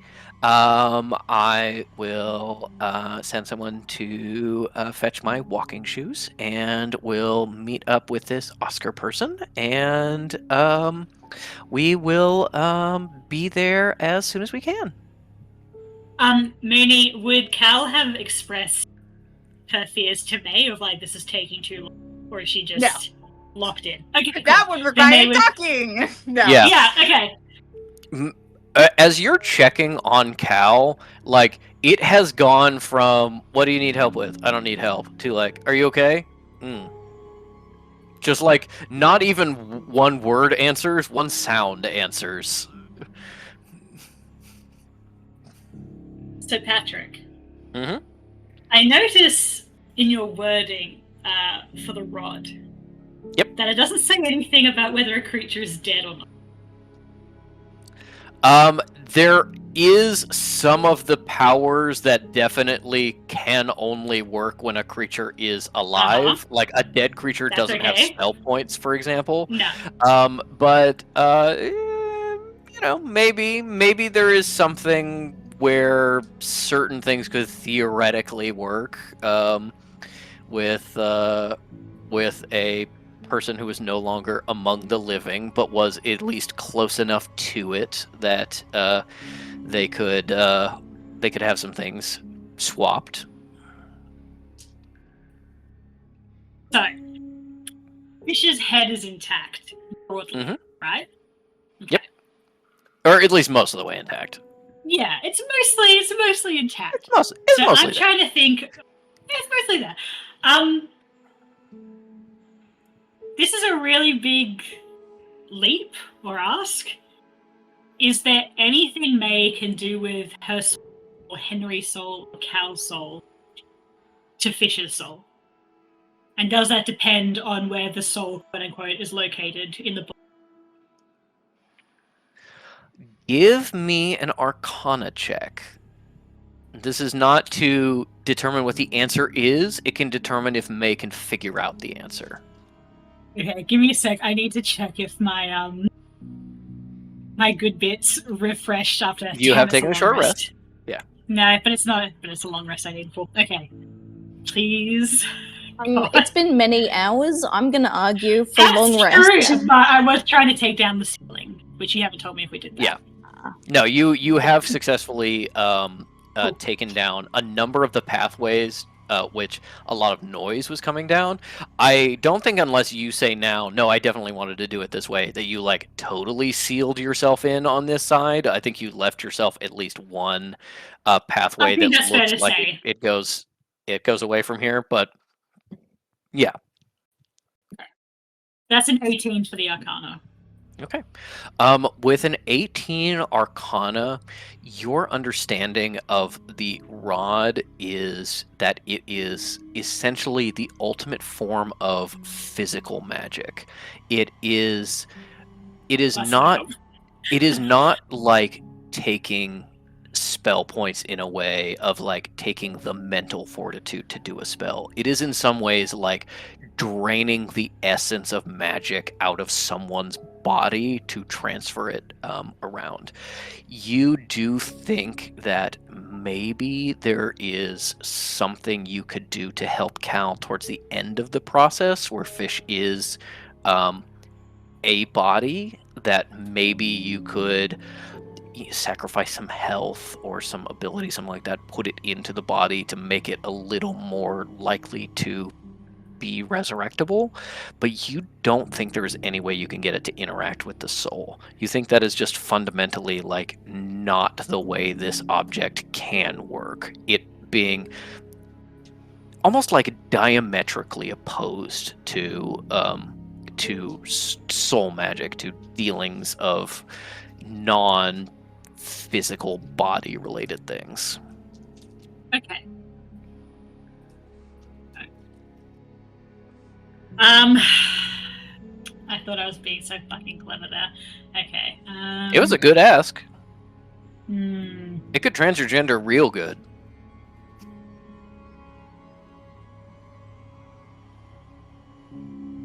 I think you got to get to rank 3, but then Fish just has to convince May to do a quick surgery on them for the bit. Just go Yeah. back and forth between genitals. The ability to switch at will, mayhaps? Get to level 3 and we'll see.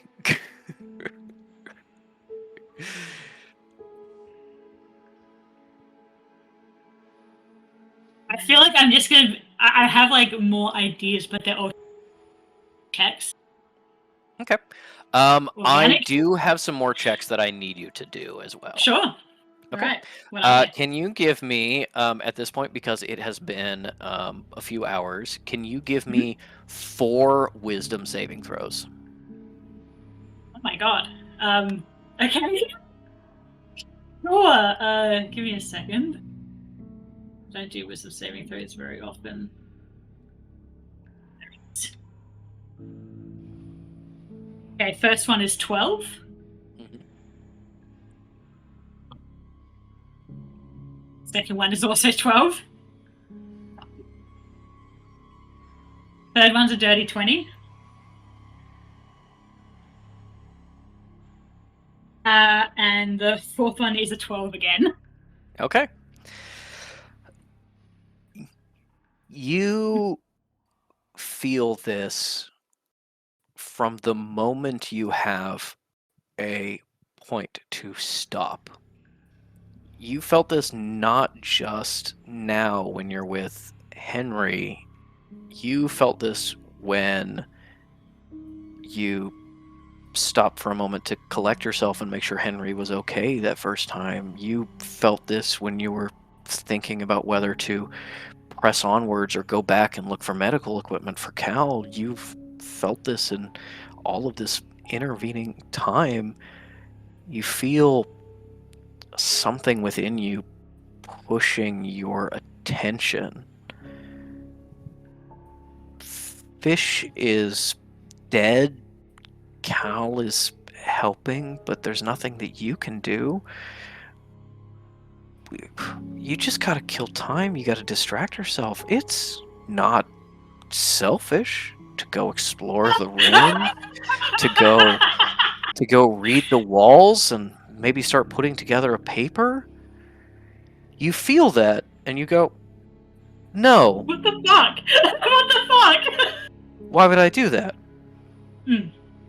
And you feel it again and again, and it gets stronger, this push to go do something for yourself, for something you want to do, because fuck these other people, and you feel it so strongly when you're about to bring down these tunnels to cut things off, destroying part of the ruin. You don't want to do that. You want to study it. You want to write a paper about it. You want to become successful and well known, and you want to be respected, and you finally want to put the memory of Howard in its place where it belongs, and you feel the remnant inside of you pushing and pushing and pushing. And as you tamp it down over and over again, you know that's not the right thing to do. You are here for Fish. You are here for Cal. You are here for Henry. And the more you push back, the less it feels like your own thoughts. The less it feels like your own selfishness. The more it feels something external, something pushed on you. I'm curious. Sorry, go on. You have been told by Fish, who is now dead, so what do they know? Fuck that guy. About being infected with a remnant. Gladly, you would know if you were infected by a remnant. And if sometimes you can sense that it's there, the knowledge never stays in your head for long, for some reason. You've got important things to do. Now, for the first time, you not only remember that you have been told you have a remnant in you, you not only feel in some way that there is something happening to you, you can tell the difference between yourself and this remnant. And further isolated from your thoughts, push it to the side. For the first time, you don't just believe what Fish said or what others said. You know that you are infected. And as the remnant keeps trying to push and push and push, and you keep shoving it off, you feel the idea solidify in your mind that it's not going away, that you are sick, that something is wrong with you, that you need to be fixed, because this is a bridge too far. You can look at the ruins. You can record them with Kat. You can explore them yourself. But you're not going to be looking for a paper. You're going to be looking for something that will help Fish come back to life. Help Cal not exhaust herself to oblivion. Help protect this young boy of your acquaintance. Keep them safe. It's not knowledge for knowledge's sake. It's knowledge for people's sake.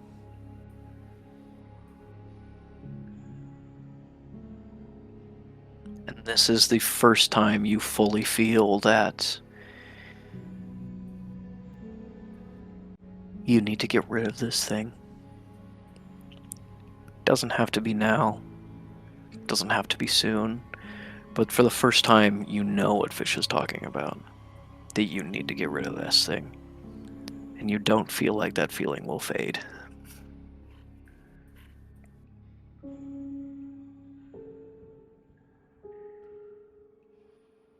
All right.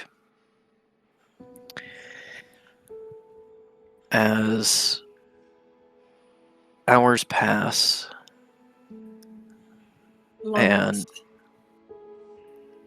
if you would like to do a long rest, I will let you. But the consequence of that is that everything is then delayed a little bit. You can't do any work during a long rest. So things that happen that may require work will be pushed until that long rest is over. If it was going to happen 4 hours from now, it's now going to happen 8 hours from now. You hear a definitely third voice in your head, and it's Fish that says, "Go on." After all, why shouldn't you? No, God, I would just like my full health as That's all. No, genuinely, it's up to you. It is genuinely, if you want to take a long rest, you are using a little bit of your timer until Fish is gone forever for that long rest. That may be worth it.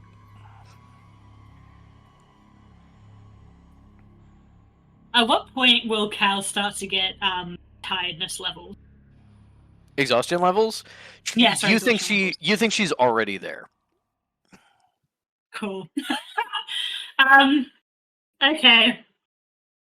Because Mooney, my thought is May takes on the exhaustion levels and then to a long rest and gets rid of them.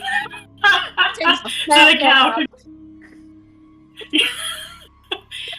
but then I'm also like, but it might be useful.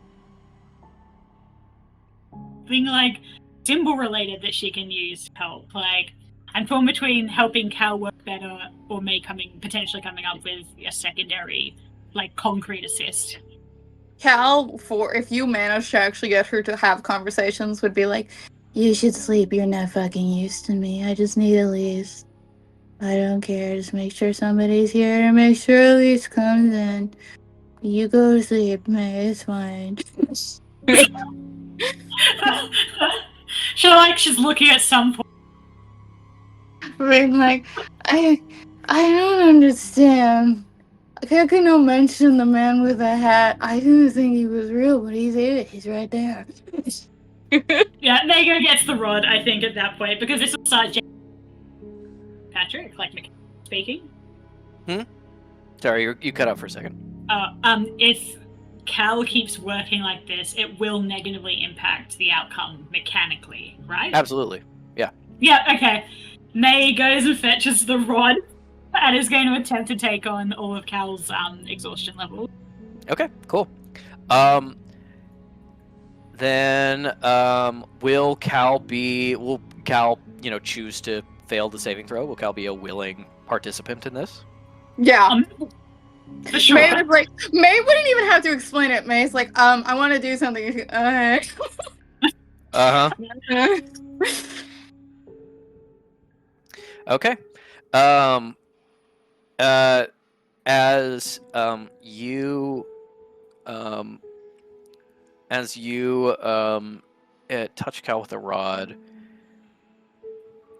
give me a Constitution saving throw.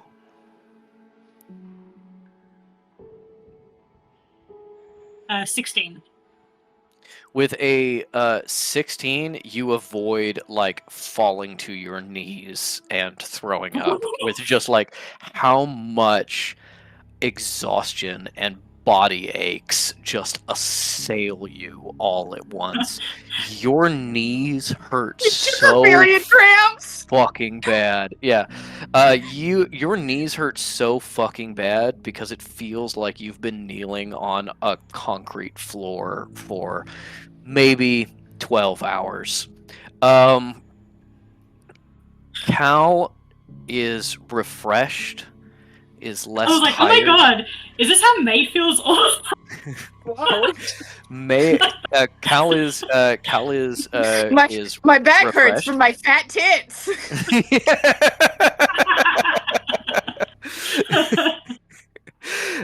Cal feels refreshed, does not get the mental benefits of a rest. Her brain is still very scattered. As everybody who's worked for a very long time knows, it's not just physical exhaustion, it's also doing literally anything else with your mind to give it a break. So she is definitely not at 100%, but you take away a lot of her physical exhaustion, and it hits you like a wave. You get 2 levels of exhaustion. Only 2? Wait, how many are there? There are 10. After 10, you die. Yeah, that's fair. May shakily sets... I think you should have something to drink. I'm gonna go. You are so fucking thirsty as well. Like, you don't think Cal got, like, less thirsty? You're just like, oh my god. May, like, guzzles and is like, you should have that. I'm going to go lay down. Cal At drinks exhaust- the water, and it's just like slobbing down her mouth still, and she's like, "Sleep well, May." Oh, I don't know if I'm going to make it back to the room. Just don't sleep. Staggers out. Don't sleep in the fish gore. That's not good. Henry helps you and gives you a shoulder. As you now have level 2 exhaustion until you take a long rest. Your speed is decreased by 2. Anytime you would roll a d20 for any reason, ability check, saving throw, attack roll, anything like that, you'll be -2.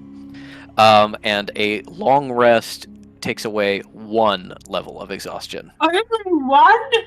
Correct. It is 1 per long rest. As like Henry like leans May down, she's like, "Oh, that gentleman's wearing such a lovely hat."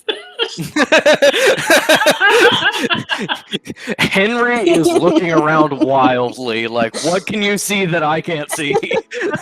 Oh, we can't even see it with true sight. Fuck. Skullduggery Pleasant is just standing there like, hello? May lays down, kind of like shakily pats Henry's arm and says, "I'm going to sleep. If any of those stones vibrate, just wake me up. If you really need to use a weapon, my guns are right here. But just if you hear anything, just wake me up." I will make. I'll Me, keep me, an me, eye me, me, me, me, me. out. Okay. May I just wanted to say,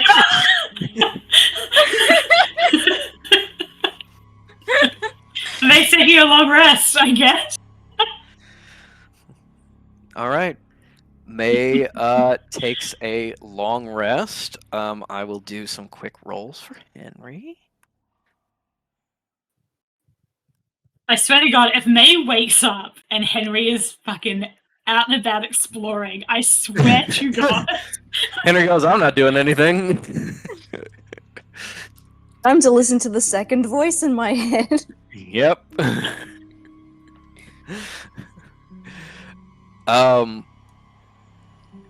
As May sleeps, we will, yeah. As May sleeps, Cal hyper focused on putting fish back together. You're working on a very tough stretch of nerves going off the spine and into the upper back. The muscles just keep really getting in the way.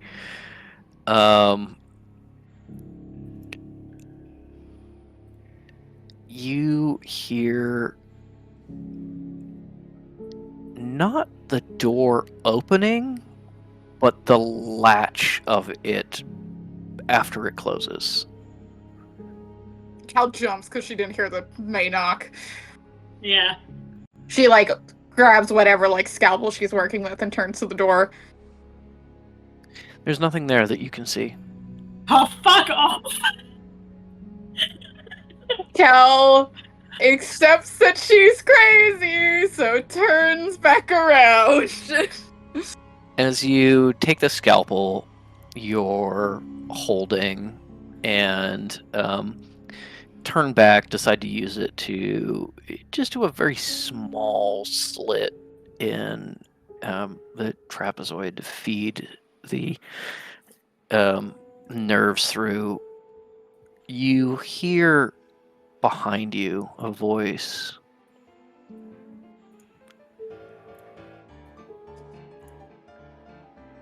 Caligulus, I hope you know that this wasn't my doing. As Jonas steps around you, starts examining bits of fish.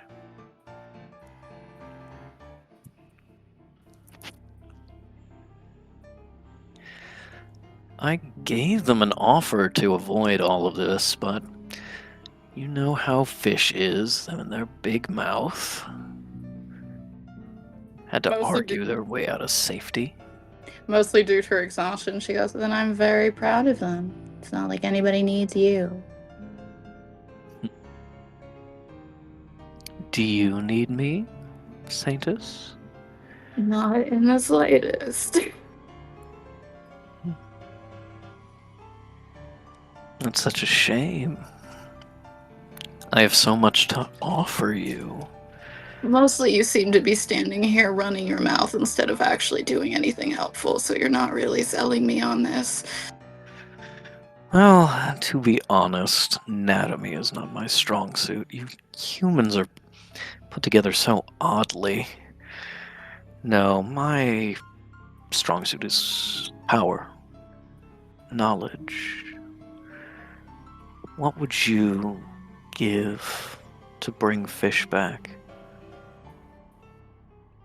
So you just told me that Fish refused to accept your deal, and I apparently am supposed to ruin all of that for your own ego, for your ego trip?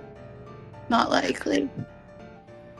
Well, I did ask for something from Henry, but you notice for the first time that Jonas has a green eye now that you recognize. I got what I was after. No, I would just need something from you instead. I'm sure that's much more reasonable.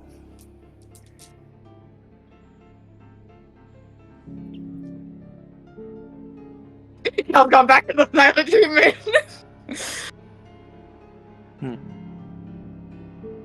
Is that how that goes? I think no, right there, a little bit lower. That's a mistake, I think. Oh. Caligulus, it would be so ironic. Bring fish back to life and then instantly paralyzed because you did this wrong.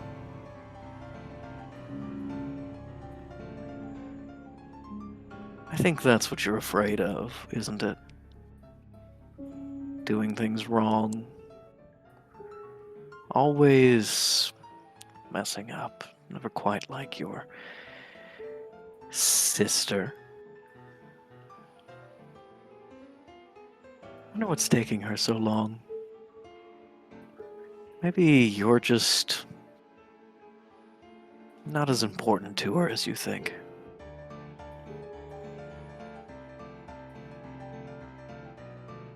Jonas kind of walks out of your view as you continue to work on the body.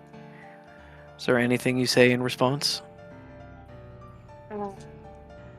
No, I just think she just like wipes away tears of frustration and just keep working.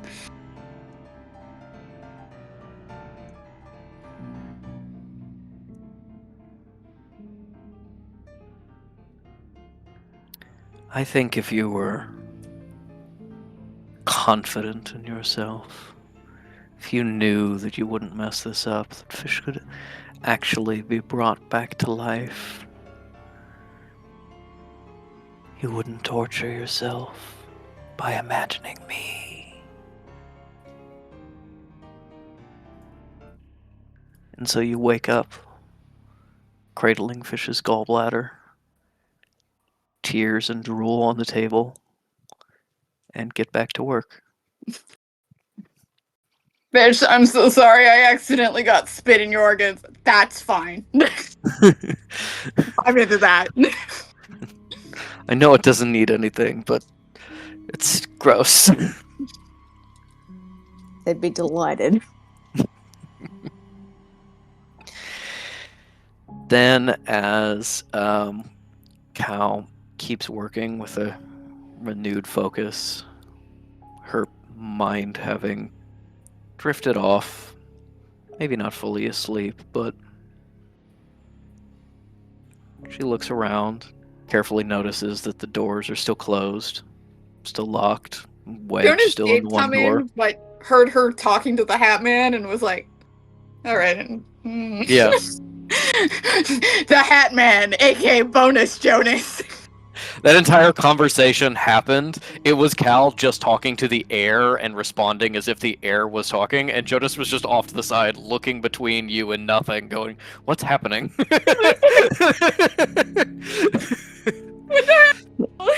they talking to other demons?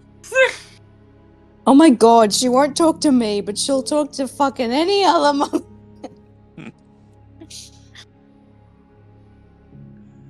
But yes, you don't know if Jonas was actually here or not. Just a hallucination from an overworked mind. It didn't register at the time, but you remember now why Henry's eye looked familiar. Is that something your subconscious created? Or was that the price? Well, anyway. We don't Back to have time work. to unpack all that. And if you will give me another medicine roll.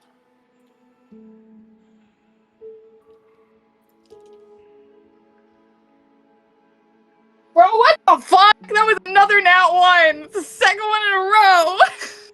I should have said it out loud. I was like, it's gonna happen again, isn't it? The dice tell the story. I'll see you guys for episode 200. We're gonna get you Ink. some sick robot legs. Yeah, Ink, go ahead and start making a new character. Just start like blue sky, just like kind of, conceptualizing what someone would be. Yeah. As Cal goes back to her work and finding the mistake that Jonas pointed out, maybe her subconscious registered it, but she didn't. Becoming afraid, bringing fish back and them not surviving because the spine wasn't attached correctly, being paralyzed, not able to draw breath. You stand over them as they die once again, impossible to bring back a second time.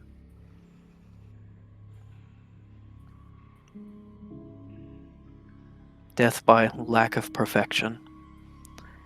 As you slow down, check over for more and more mistakes as the time drags on. May, you wake up after your long rest, and much like someone who is incredibly sleep deprived or been working a really long time, you wake up after 8 hours and feel like death. Like, you can feel that, like, your body is rested and you still are, like, rubbing crusts out of your eyes and feel terrible as one level of exhaustion is gone, but you still have one, which means your speed is normal. May immediately thermos coffee. Immediately goes to the thermos. As soon as it is obvious that you are awake, Henry, who looked like physically like he was dozing, but is like instantly alert in a way that you know that he wasn't. It comes over to you and goes, "The noise from down the hallway has gotten a lot closer. I think maybe will be approached in the not too distant future. I also received a call from Oscar, and he and Miss Elise, I think it is, the one that you were calling, they have made it into the ruins, and I was giving them directions to get through." Thank God. Right. Noise. Right. Great. We'll need to open. Right. May, like, stands up, like, does the old back crack.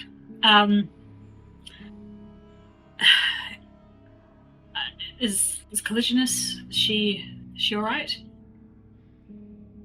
I've looked in on her, and she didn't acknowledge me when I asked if she was okay, but she still seemed to be working. I think she was actually maybe asleep one time, and I thought she needed it. So I'm just going to see where she's at. Who knows? Maybe I'll walk in and Fish will be there, and then we can all go home. Right. Okay. Give me a second.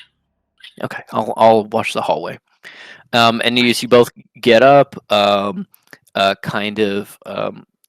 Henry kind of posts up, looking down the hallway, where you can hear like voices that you are now close enough that you can recognize them speaking English. It is not like they're around the corner; they are on the way. And the sounds of like combat have, as far as you can tell, almost entirely disappeared. Right. Great. Love that. Does May have any idea how far away they are? Maybe. Give me a perception check. It's more like it. 25. With a 25, you can sort of hear the sound like oscillating, as if someone is like walking into a room, having a conversation, doing stuff, leaving, walking into a different room. Like, clearly they're being thorough. And every once in a while, you hear a flash of magic or a shot from a firearm. Clearly being thorough is the right way to go. Yeah. Do they sound American? They do. It's a little too far away to hear like the accent definitely, but they certainly don't sound like they speak Chinese as a first language. Like they speak Mandarin or Cantonese. You think that you probably have half an hour or so until they are here, if they keep going at this pace. You don't fully know the layout down that hallway of where they are. It's possible they just hit a run of like straight hallway where there's no side doors and they're here much quicker. But you think about half an hour or so. Yeah. May ducks in. I'm going to say forgets to do the... Yeah. It's like... Cal whirls with her scalpel again. Sorry, Collisionist. I just worked. I'm not quite there yet. How's everything going in here? I don't know how much longer I can do this on my own. Is Elise nearby? Yes, her and Oscar just made it inside. I don't know whether they're past the throne room yet, but they're closer than they're not by a long margin. Alright. I'm sorry if this doesn't end up working. I'm sorry if I got your hopes up. Let's save any apologies, warranted or not, for you know how. Okay? There are people coming. They're American, I can tell that much. Likely with the Sanctuary, but you know how the American magic political landscape is. Who knows if they'll be a kind or helpful. I'd say we have about half an hour. Try and divert them, or I can reveal us, or I don't really know. I don't know how far Oscar and Elise are. I don't know how much time we have. I don't. Does Cal feel like she's in any shape to put the show on the road? I think Cal is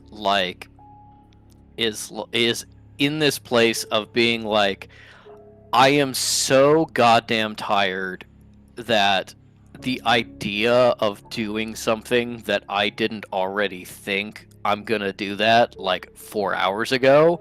I am not like able to like process and execute new actions or new information. But I think you're like, I can just dig in deep and do it. Oh nope, that's a bad idea. So I think you're like, I think you are like, oh, maybe with May and Henry helping me, maybe we can move Fish somewhere else. Yeah, Definitely, it's like fish in few enough pieces that he Yes. can be like lifted out. Oh. Yeah. You do think Yeah. like Fish is in few enough bits, you know, the kind of like 1,000 pieces have been reduced to like, you know, 200 or so, that moving Fish's body is certainly possible. It's whether you have the ability to do it or like contribute at all. Yeah. Okay. Is there a Okay. stretcher or like a way to wheel them out potentially? The table that they're on is not just like bolted to the floor; it is part of the floor, Oh my as God. the original like Yeah. Ancient's design. You can even just like, if you're looking at it, you're like, there's some sort of like power flow situation where like something from this table was supposed to like I was go literally into the about system. to ask. Yeah, I thought it being an ancient table. yeah, nothing that you see that is like obviously something that would help you move That might be Fish. handy. You're like, I could like create an emergency like saddle backpack from like my coat to maybe get, you know, the biggest piece out of here, and then, you know, we take a couple trips, but we definitely like can do it.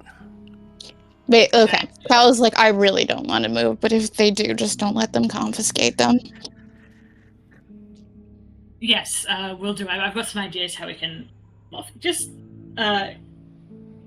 give me a second. May wants to do a symbol check on the table. Absolutely. You can do a It turns into a giant lunchbox. It fully just like folds in half and like smashes Fish into a paste, and all Cal's work is for nothing.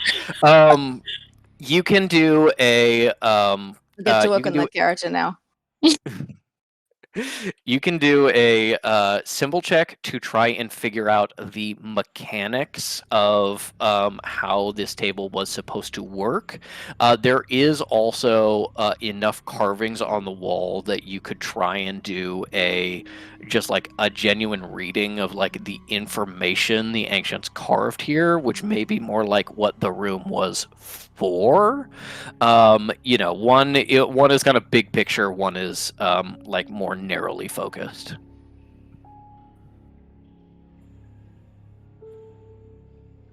And one doesn't require a check. So I can do a check after. Is that a yes? I can do a check after reading the wall? Yeah. I think that if you are willing to be like, if you're willing to like take the time to not prepare for whoever is coming down the hall, like not like lay an ambush or something, like sacrifice that time, then yes, you could absolutely get the information and then do a check. On a second. I want to check something before I make that call.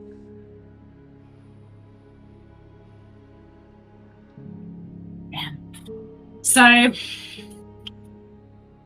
my idea was that I was going to put up 2 mold earths to block the just past our little camping room, and then cast projection system to make it look like a dead end.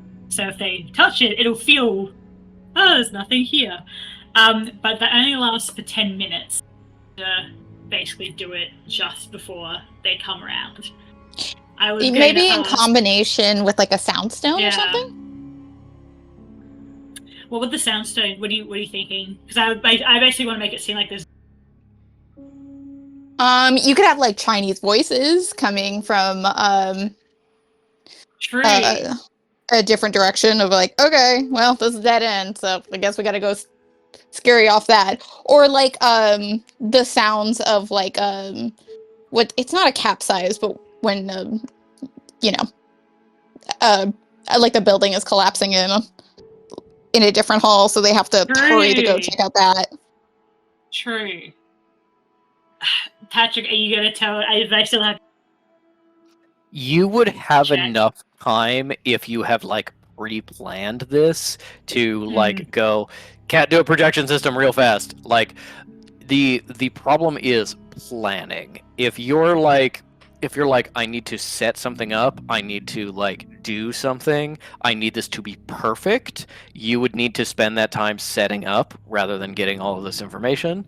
If you are like, this is my idea, I'm going to go out and I'm going to throw up this projection system and make it look like a dead end, and there is a chance that like I do it too early or too late and somebody walks around the corner and sees it, then you can absolutely get the more information from this room.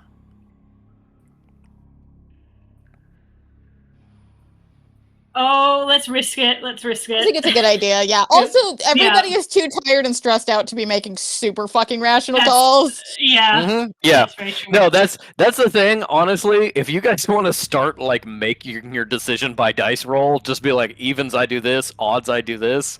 That is the kind of headspace everybody is in, being so fucking tired. Yeah. Okay, let's have May read the wall, then do the check. Okay. As you reach out and absorb the message of the wall,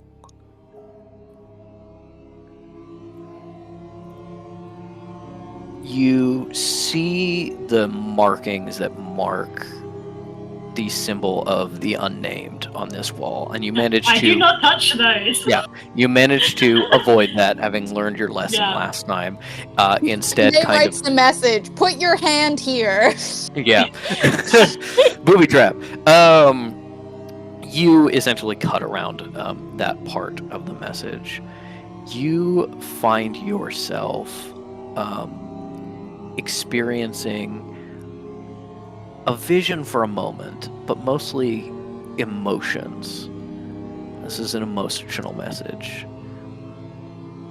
You see yourself and many others bowing your heads, kneeling, worshipping at an altar, but not an altar, a medical table, one in this room, and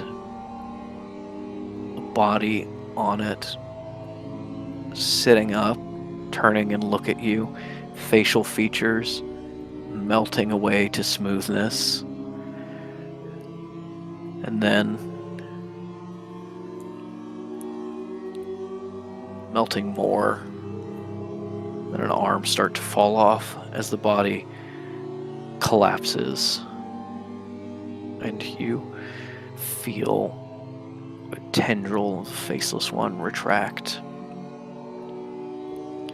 You feel disappointment and passion and dedication and worship as you understand the primary reason for this whole facility existing, not just this room, but this settlement, is to develop bodies for the Faceless Ones,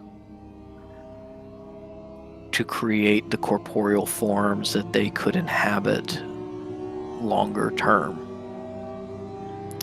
This is a place where the experiments occurred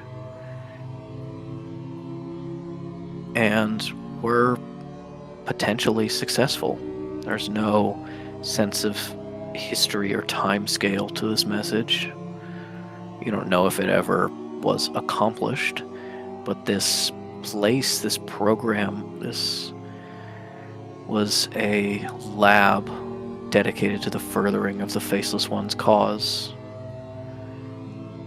You cannot rule the people that cannot be in your presence, driven insane by your mere attention. You have to thus always work through intermediaries, ancients that you trust, So the goal has always been for the Faceless to be able to rule themselves, to have these bodies that allow them to go amongst the people, still powerful, godly, and undiminished, but safe, not destroying the very world they mean to conquer and absorb. And with the help of the Unnamed, they tried to accomplish that, including in this very room. This seems like a main lab where people were perhaps volunteered, perhaps sacrificed, taken apart, put back together, altered in new ways to make better vessels for the Faceless Ones. Give me a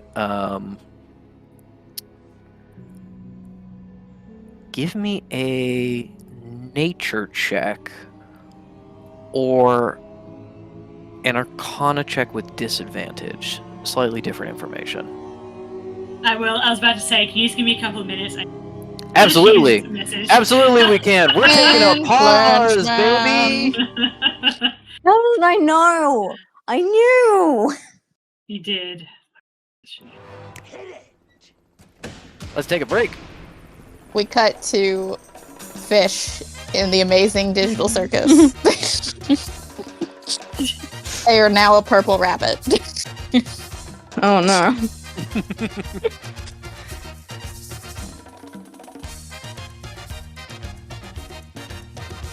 They call me Cuban Pete. I'm the king of the rumba beat. And I play my maracas that go chick chicka boom, chick chicka boom. This is Ellie, do you genuinely have to run right now? No, I don't. She said she's on the way, and I'm like, What does that mean? What up, leg? Girl, do you want to be on our fucking D&D podcast? The person, it's like, it might be half an hour. The person who's coming to do the rooms thoroughly, but then also the plant guy. Yeah. Yeah. Well, there is something I was meaning to do that doesn't involve May in this moment. Let's do we can that. go through. Okay, I'll just keep the music playing. Sure. As I'm this is gonna what's be going, I gotta go prep. as this is what's going through Fish's head as they are continued to be dragged down into the pit of chained half Bargists. So, I mean, I was doing it all in the face before, but also this is recorded, so I should just say out loud.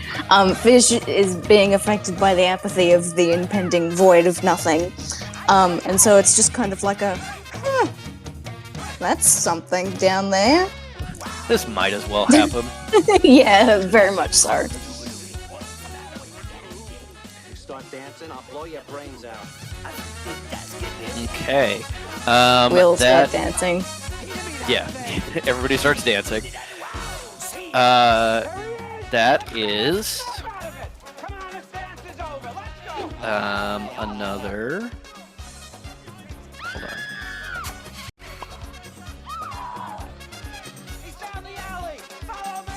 Okay, it is a 9, not a 6.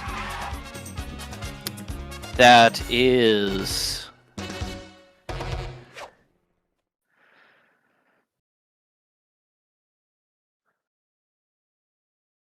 $16 plus 7 for a total of 23 damage as Fish's soul continues to be torn apart. How are you doing health-wise? Okay. 23 just now? Mhm. Minus 16. Cool. Fish watches the thread that is tethering them to their life and their body sever and then reconnect in a flash. And you hear drums and something in your mind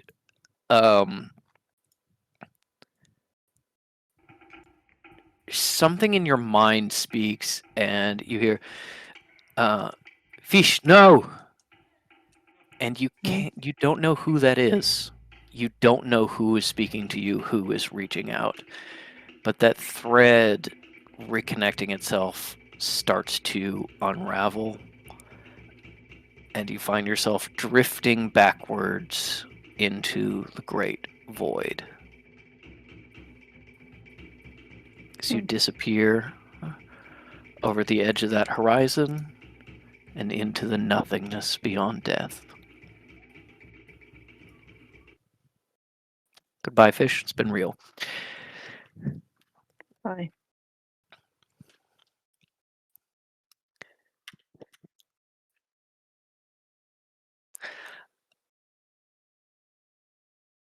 Okay. Ellie is actually taking a break now. Does anybody want a snack? Go to the bathroom? Anything like that? Yeah, I'll go get them. Yeah. Let's all get plants. Let's all get plants.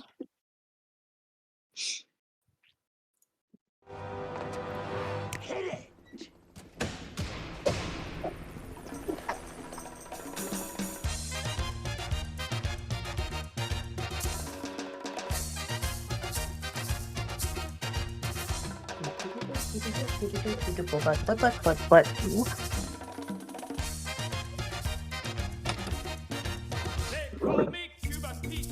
I'm the king of the rumba beat. When I play the maracas, I go chick chicky boom, chick chicky boom. Yes, sir, I'm Cuban Pete. I'm the craze, I'm a naked freak.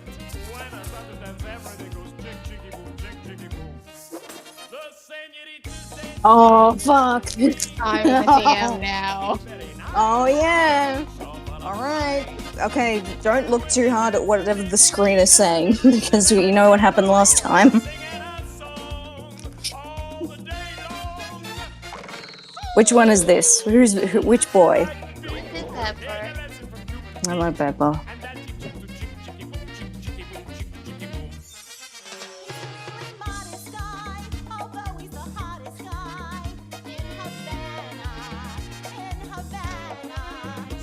Noodle's asleep. He can't join in a dance. Sorry. You can see he has no problems with dancing.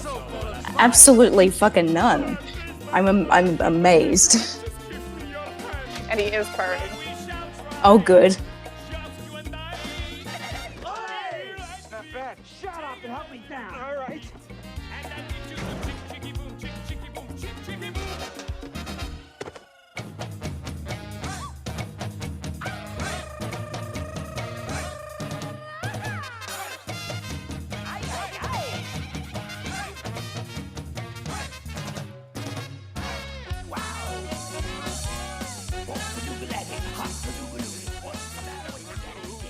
You start dancing, I'll blow your brains out. I keep waiting for him to be done, and he's not. No, I'll never be done.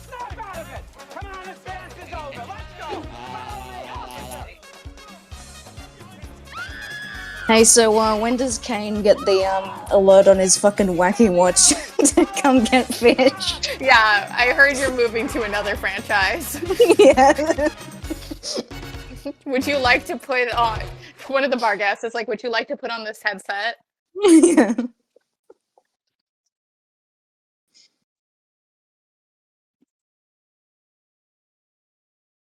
Yeah, no, I'll play one of the yellow scarves. Circus name. Yeah. Could be like a random generator. Yeah.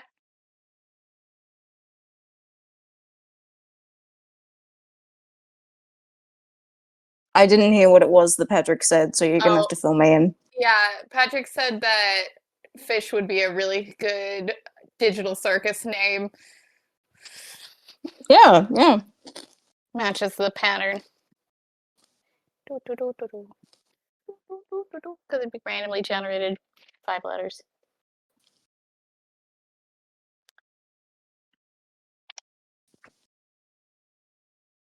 Yeah, you're purring so much. Oh, and now you wiggle. Okay. Is he done? Yes. But not with swiftness. Right.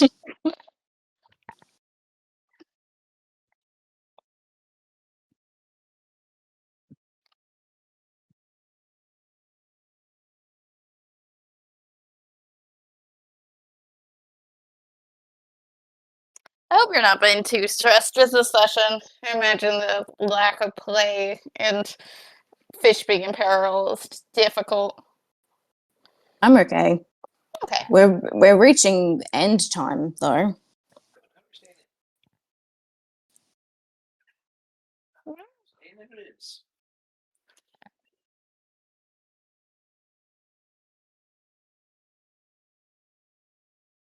Well, hopefully this session will at least end with fish doing the Imagine Dragons breathing in the chemicals moment.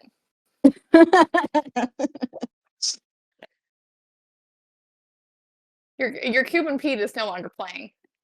I know it. Yeah, Ah, Annoyed the crap out of you guys. I have can so much only- background. very, very barely hear him, but he's saying something about annoying you. Yeah. Okay. Have your GM chair back. Be nice to Ink.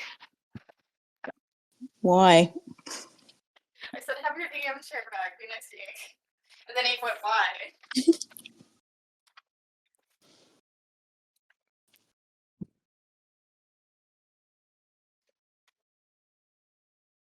Pepper is continuing to not leave. All right. Well, he loves you. Yeah. I gave him every opportunity. Meow.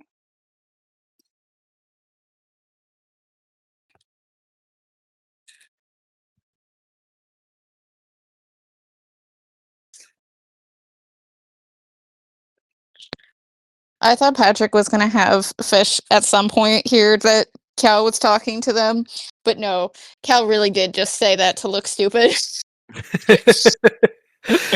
Well, thankfully there were no witnesses. Yeah, that's a positive. It's like if it did work, then she would have been caught in a moment of weakness.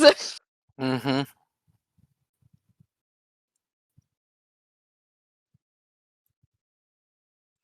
I will excuse myself for a minute again. Okay.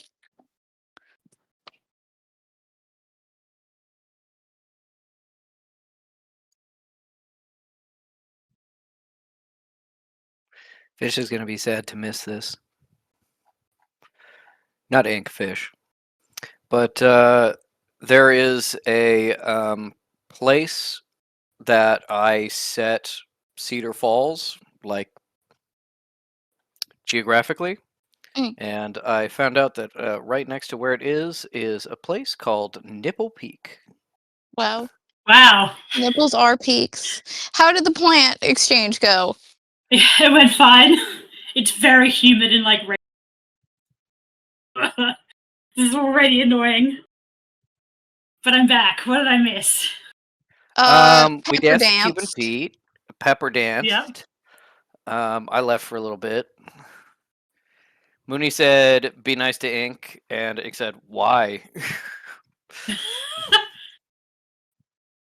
So is Fish's interlude done, or is that Paul? Yes, What did I miss it was a very short interlude where Fish got savaged by more half-formed Barguses, and then their Great. thread connecting them to their body severed, was held together temporarily by their father, John, before that unraveled, and they have now God. floated into the void, the great beyond death, where nothing ever comes back from, and Cool. they Cool. yeah, gone forever. Cool. Well, let's do that fucking roll then and see if we can. Fucking hell. Let's wait for Ink to get back. Okay. Alright, time to in. I'm gonna go get some water there quickly. I do have my headphones in there if you need.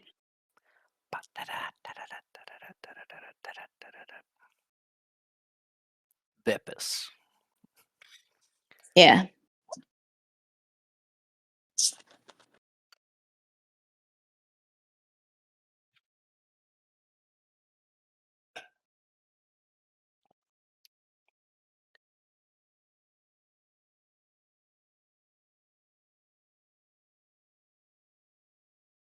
I don't know if we have our sponsorship anymore. Oh yeah. You know, it's okay. I'm You've sorry, learned guys. to drink responsibly. Yeah. I don't I'm know gonna why. steal. Mm. I don't know why, but when you talked about the sponsorship, I just remembered a video I saw from a small brewery that's like, here's a challenge.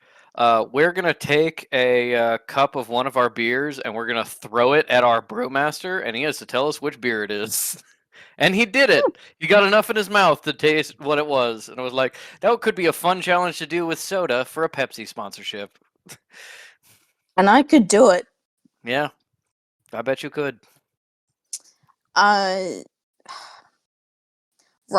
I'm gonna steal a bit from Dan Olson Folding Ideas. This episode is sponsored by Tap Water. Good old municipal tap water. It is. It's actually Mhm. incredible that we have functioning tap water, since it's a very complicated system that requires constant maintaining. And we should all be impressed, and that should be the sponsor of every video that doesn't otherwise have a sponsor.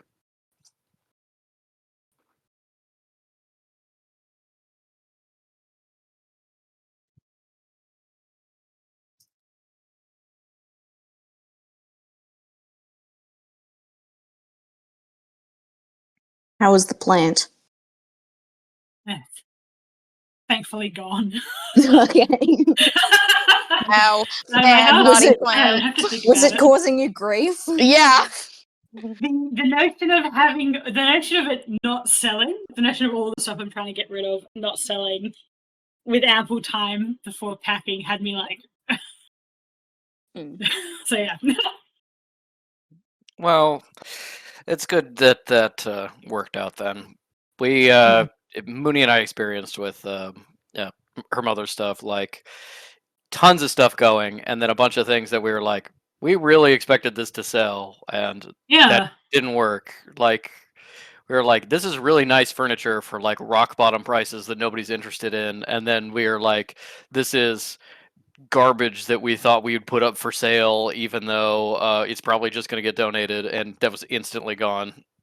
So Wretched. selling Yeah, things on a time I just- limit is atrocious. Yeah. Okay, ready to get back into it? The I'm ready to perils, fucking the pull fish despair. Back from the brink. My God. Yep. Somehow, please tell me. All right. So that is what you get from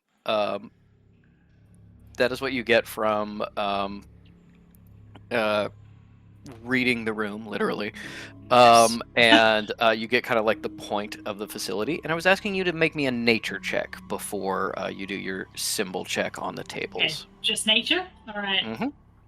Don't fuck this up for me. Oh, nature or arcana with disadvantage, with slightly different answers depending on what it is. Yeah, that's fine. 14 nature. Okay.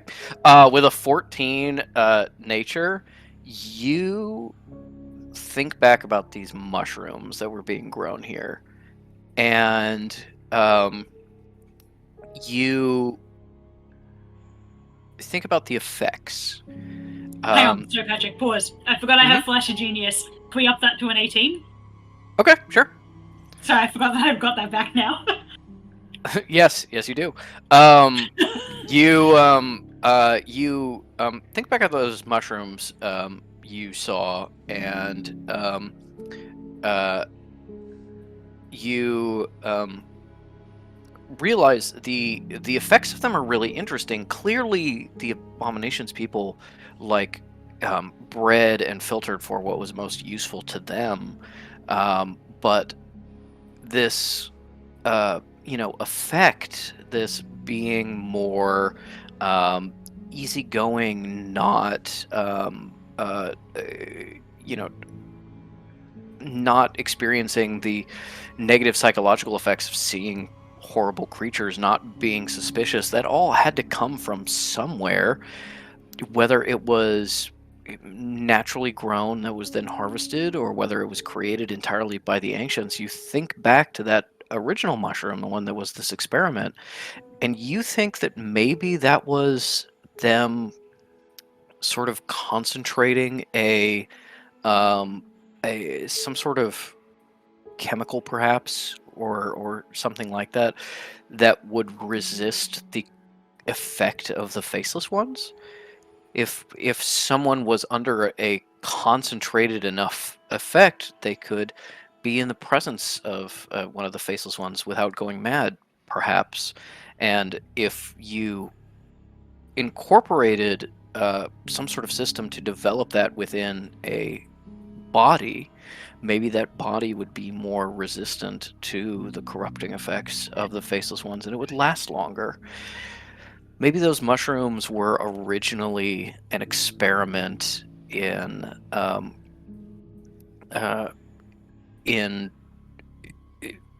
working towards this larger purpose of creating better faceless bodies for the faceless ones, and maybe that's in some way, shape, or form something that Jonas was interested in too. Maybe that's why this is here.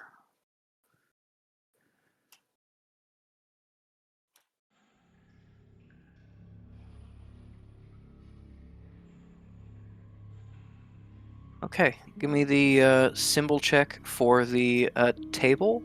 And now that you have solved this mystery of the mushrooms, I'd say add +2 to whatever you roll additionally. Well, go on. As you now understand that there is probably some sort of transfer system to get, for lack of a better term, mushroom juice into the bodies in here. And therefore you get a kind of sketch of how that system would work when you look at the symbols.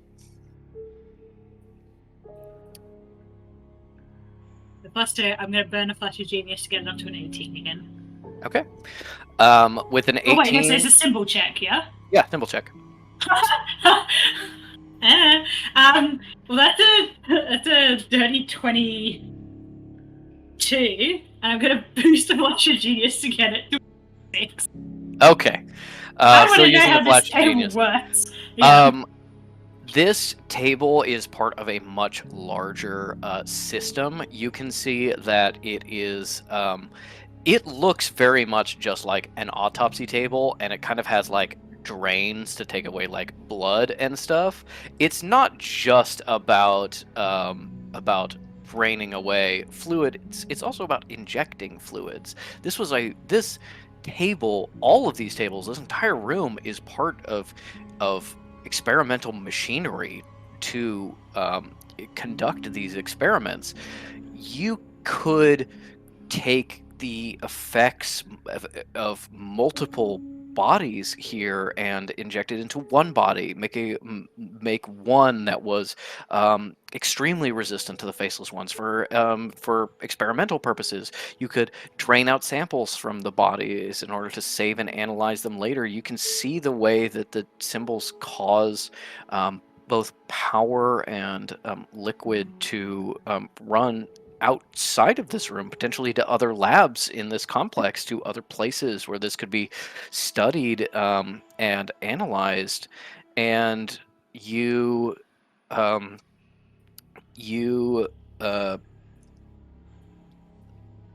sorry, the ancients, aka my cat, are now deciding to eat my dice. You're going outside. Sorry. You're gonna go outside now.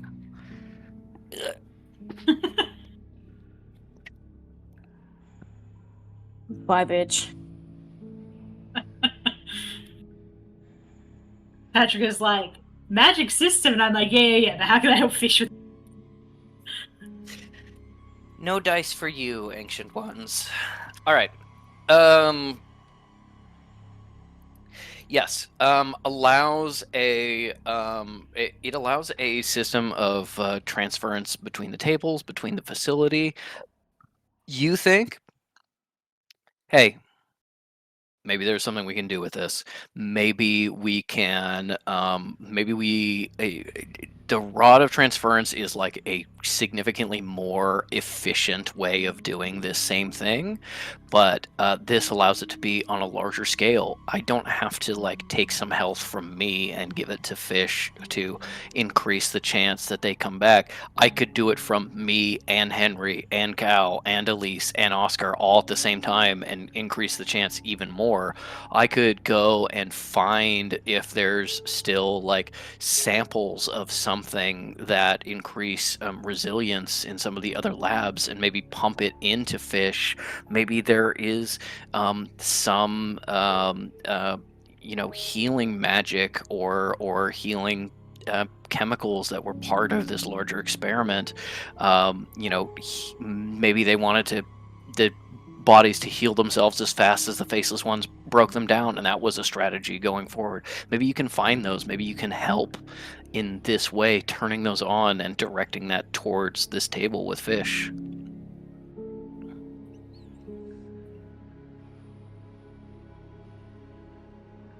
And How with much that, time do I have? and with that, you think that you are out of time if you are going to Yeah. go be present for the for these guests. Yeah. Okay. I don't think May would bother conveying any of that to find this shit first. Like, there's no point distracting. Yeah, her right now. Plus Cal's she's now busy, and you thinking don't of- know if you can actually find the aspects of this to like make it a thing. So Yeah. Yeah. Okay. All right. May races outside and is going to do the Earth projection system thing just as she thinks they're going to come around the corner. okay. Then, because you didn't take the time to set up, we're going to roll to see if anyone comes around the corner before you can do it. You want this roll to be low. So just a straight D20. Okay. Yep. All right, I got it. No, I was rolling. Oh, you were right. Okay. Yes. Because I rolled a 19. As you shift the earth to not entirely close off this passage, but give it some structure. Have Cat pull up projections. I think for a moment you see the potential of rewatching your trip through the ruins. Think about beating Kafan. Think about finding fish, and then instruct Cat to make this projection. And as you get it up, the voice gets closer. You can see through to the other side as these Americans approach, all wearing little yellow scarves. Can they roll, I guess, an investigation to see if she recognizes any insignia or Sure. something about who they are? Oh, so May would have totally told Henry, like, Henry is like crouched next to May with like a fireball formed in his hand, like ready to shoot these guys if May gives the word. so that was a nat 20, possibly the most fucking so far. Which brings it up to a 28. With a 28, you I know first of where all, they live. yeah. First of all, you think the little scarf is the insignia. You Okay. notice that while most of them are wearing it on their necks, some others have like wrapped it around an arm. Some of them just have like a big streak of yellow paint on like a shoulder piece. They are clearly like dirty and disheveled. You can see powder burns on their faces, and they're all carrying weaponry. Some of them have like hand axes and are channeling magic. One of them just has a shotgun that has clearly been fired recently and has been used. They're covered in gore that is not just red, but also black and green and gray, just various monsters. And as they approach, they get close look at the projection. Well, boys, looks like a dead end. Why don't we take a quick smoke and we'll get our way out of here? And they kind of lean up against the wall, check their weapons, check their gear as they light up. Well, I heard there were supposed to be hostages down this way, but seems like nothing doing.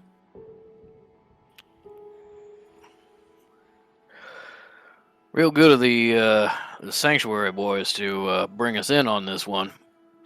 Can't say the boss would have been too happy if they didn't.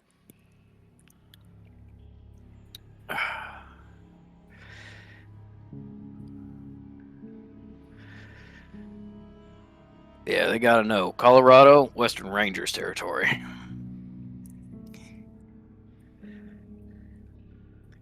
And with a 28, you think that this is essentially a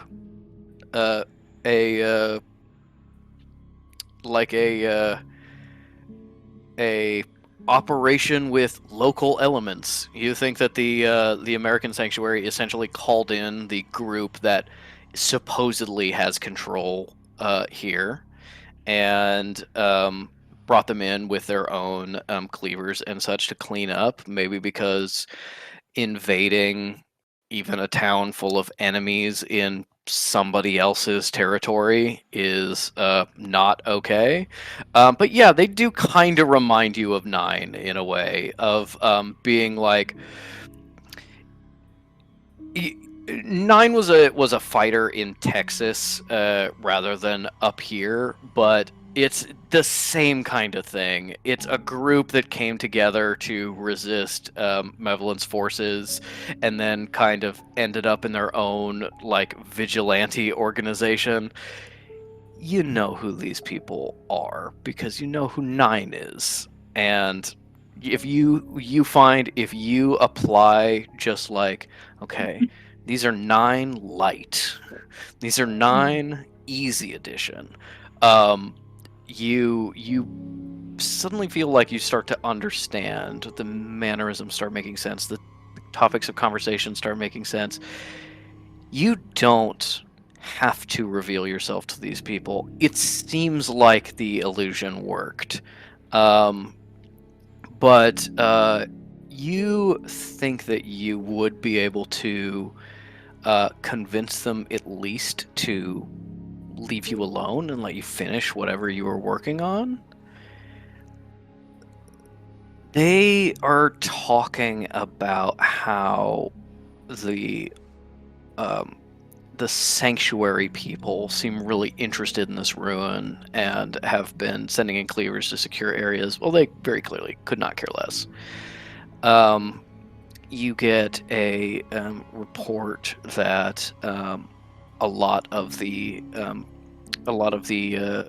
townfolk have been found, have already had their minds wiped for the most part, but so many of them need like intensive medical treatment that the Americans are setting up a little bit of a base here for the next little bit at least. You don't hear any word on a crazy white woman cutting through the forces or a Hispanic man being caught in the mountains.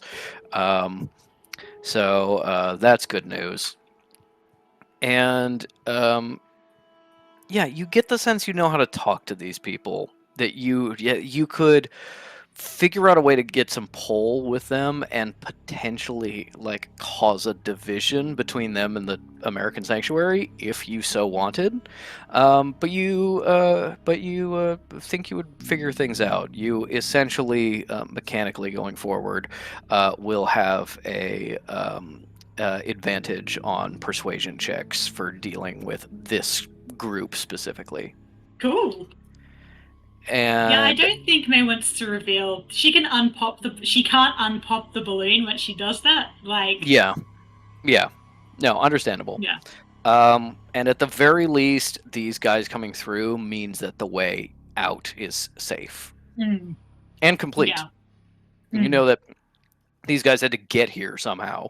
There is definitely a pathway from here to an exit. Yeah. And that now there are no enemies in that way. You overhear that there was a large group of what they say is enemies, but you recognize are the Baijuju, who came out and it teleported away, but it's like, well, I know teleportation doesn't work here, so either they have a way to get around that, or it was something else that made them disappear. But they escaped, and it seems like a large portion of their people escaped too. It just seems like they left a lot of stuff. There was a lot of, like, they weren't able to necessarily take as much with them as they would probably like, which is a big coup for the Americans.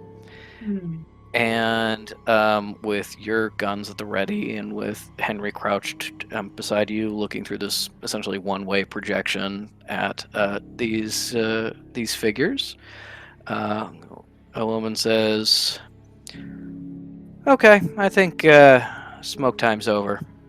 Let's head out, boys." And they turn and walk around. One of them flicks their cigarette, and it goes through the projection and lands next to you, but they don't look back as they disappear around the corner. May grinds a cigarette out and looks at Henry and, like, in a moment of relief, just like winks at him and then says, "I think I have an idea of how we can help." Okay. No, that's great. What do we do? What do I have to do? Maybe they're going to involve a lot of looking around, but we're going to have to go back through the room and out the other. Just May get the impression it's back out towards the throne, where she'd have to be looking, or is it much of a muchness? You think it could be either direction. You don't know, but you do know that, like, you're looking for things that weren't messed with. If you're looking for things, that theoretically the Abomination or its people could be like, "Ooh, this is interesting. I'll take this." You want to be in the place where they didn't spend tons of time, so you want to go back towards the throne. I was thinking of that machinery as well, whether that's connected to the table. All right. May is going to leave the molders up, because maybe at least will buy Cal some time if some people come back through. But is going to get all her gear and basically lead Henry back through the room and says something to Cal like, I've got an idea, but I need to do some research for it. Okay. Cal's just like, No. As you slip into the room with Cal, you once again swinging open the large door.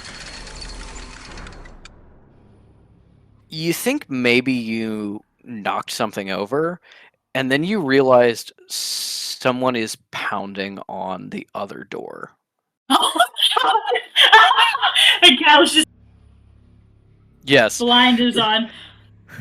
Cal is very blinders on. Probably like, "Hey, can you get that?" Yeah. May races to the door. Batman, I said I don't want any. May races to the door and takes out the sending. Yeah, check whether it's him. Check out the sending stone for who? Oscar. Okay. She's basically gonna call Oscar and be like, "Is that you, King?" Okay, you reach out, call Oscar, immediately picks up. May, we're to a large door that Henry described to me into the lab. Are you on the other side? We can't seem to get it open. Immediately taken away from her. May, we're here, and I have blisters. Open the door. Yeah, May opens the. Elise. Finally. Elise immediately like flounces in, not a care in the world. There's Cal is like blinking up one eye at a time at her while she just goes over.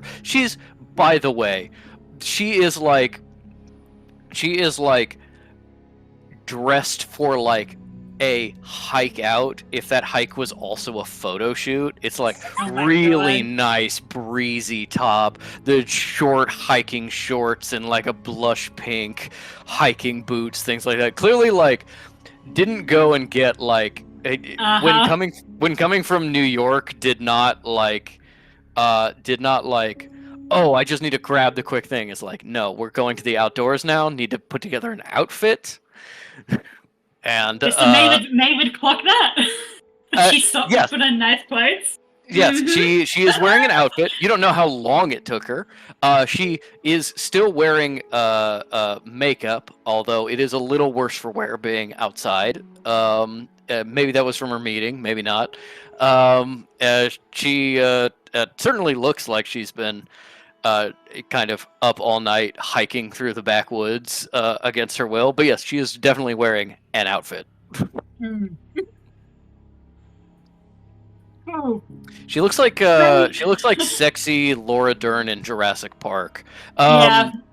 You know, obviously an oxymoron, but even sexier Laura Dern in Jurassic Park. Ooh. So how does she feel about the gore? Icky, She clean it up. yes, gross. Get them up. She first of all, a lot of the gore has been reduced as True. Cal has been Just cleaning scraped it off the regularly with the floor, yeah. cleansing stone and putting fish back together, but also doesn't seem bothered by it at all, really, which is concerning in and of itself. As she just walks over to Cal and goes, "Hi, Callie, I'm here now," and kind of like ruffles Cal's hair while just looking over her head and like very professionally scanning the work that's been done so far. Meanwhile, Oscar runs in, Oh God, sees fish, goes white, sees Henry and runs to Henry and grabs him in a really tight hug.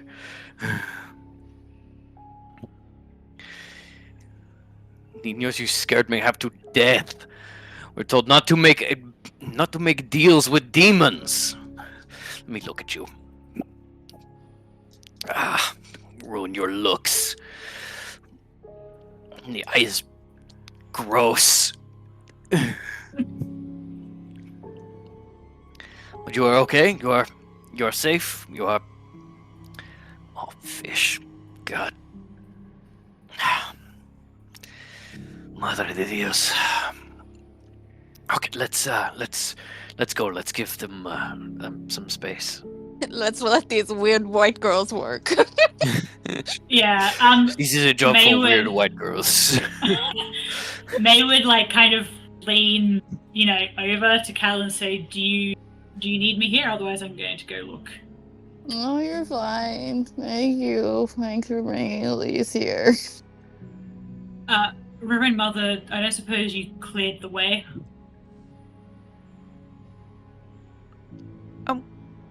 Well, I suppose there were a couple of weird creatures around that I disintegrated. Is that clearing the way, or?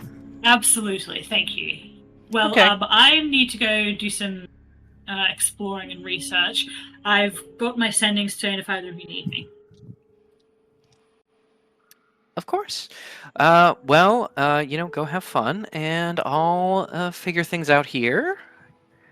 She's just like entirely like, oh hey May, entirely ignores your existence. There's a problem here. Cal's upset. We're Yeah. gonna fix it. It's just like, yeah. Now say hi to them Right. for me. Yeah. That's good stitching there. Right. I did manage to fool the Americans clearly, so I don't think there'll be anyone back here. But keep an eye out, and I'll head off. And they Thank kind of you. like leaves the room, being like, "She really went out and bought shorts." Mm. No, she already owned shorts. But yes, no, she went home and changed. She either went home and changed, or she's one of those insane people who like opens up her trunk and just folds down like 6 color coordinated Yeah. Crazy outfits. rich Asians.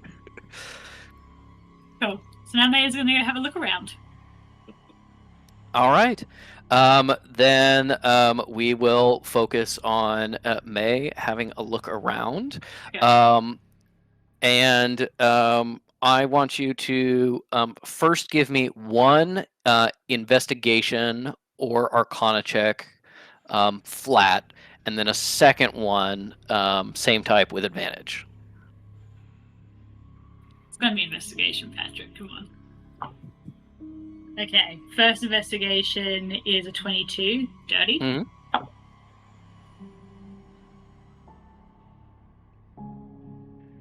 Second is a dirty 27. Okay, cool. Then what you get is you first start exploring the rooms, focusing on the labs focusing on the labs that you went through, and you that's what I'm aiming for. You pretty quickly find a couple of places where it's clear that things were stored, vessels full of essence or liquid or something like that. And then once you know kind of what you're looking for in that way, you start hunting a little deeper. You find that rather than being kind of like exposed to the elements or whatever could happen, there is the equivalent of like freezers, for lack of a better term, little closets where these essences were stored that are not obvious from the outside. They're kind of like the ancients, maybe there was something marking them that rotted away, or maybe it was just, the ancients interacted with their environment in a different way.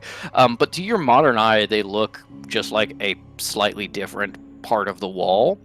You find a way to open them. There's at least one in each lab. Although most of them are empty, you start finding a few vessels that have something in it. You're not entirely sure what they are. Most of them are marked, but with what is clearly like experimental records rather than like this is what's in here, but it's like specimen 326J or something.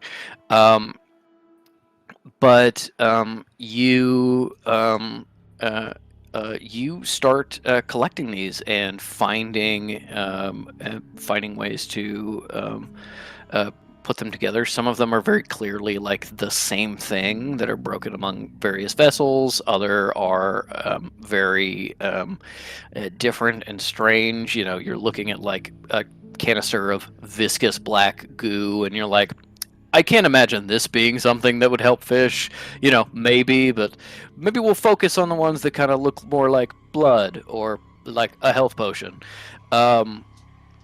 As you're going through your third lab, Oscar jogs up behind you and says, sorry, I spoke with Henry and the others, and they said that since I was just through here, it would be safer if I came with you to observe and tell you where the dangers were and help you look. And absolutely. he is very clearly like, I think with a passive insight, you were like, that is true. Also, they told him to get out because he was clearly in too much distress being around Fish's dead body. Yeah. May's like, yes, of course, I'd highly appreciate that. I'm looking for these little vessels. They have to be full. Ideally anything looking red, I think, would be good. But if you find something, let me know. And May's just basically going to lead him through. And she also wants to go back to the... She wants what? She wants to go back to the machine. Mm-hmm. Then with the two of you looking is the check with advantage, and you find more of these vessels. When you were like, we're trying to figure out what these are. Oscar just like kind of figures out how they're open and just kind of like sniffs them and is like, oh, that feels like that one smells invigorating. This one smells like death, so let's not use that one. And Yes, agreed. it is like helping you sort through like what has potential and what doesn't. You also on that same investigation check get back to the room. You don't think that it is particularly tied in with this siphoning system, but you do realize that this thing that is running is the anti-teleportation machine. This is what is keeping teleporters from coming in and out of town, teleportation working within this area. It looks almost like an antenna in a way, but with a bunch of spinning things about it. No, you know what it looks like? It looks like a precursor machine from Jack and I was Daxter. just thinking, it's Patrick. but- I was about to think, oh, like a. Yeah.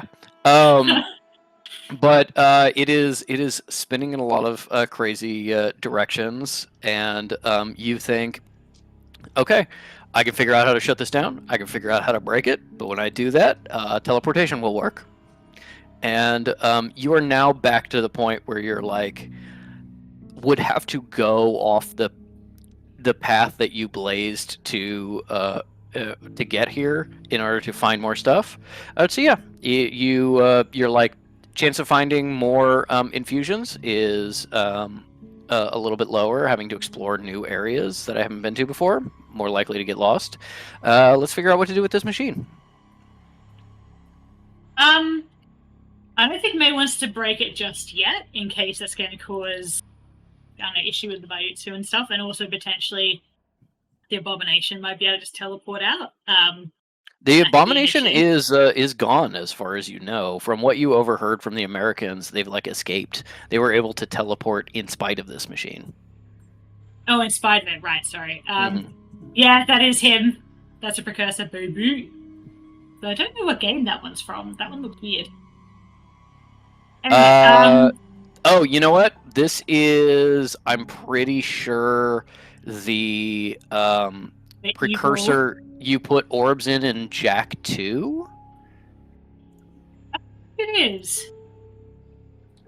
It's definitely not because it fits inside the little house. It's like its own secure. Mm-hmm. It doesn't look that detailed. Maybe it's a statue in one of like Mars Temple or something. Okay. May doesn't want to turn off the teleporter quite yet, but she knows we can just come back in here and do it. How far are we from the throne room?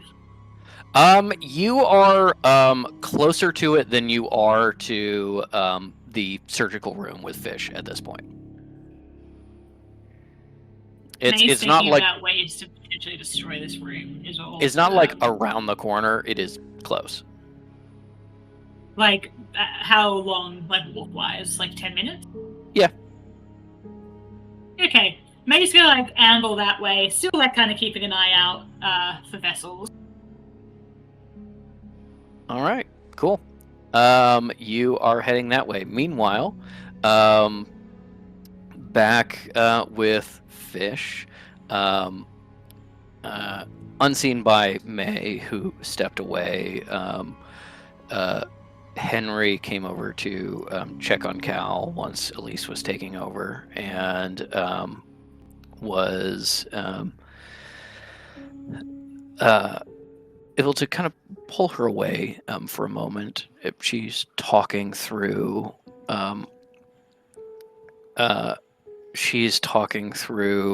what she's done with Elise and what she still needs to do.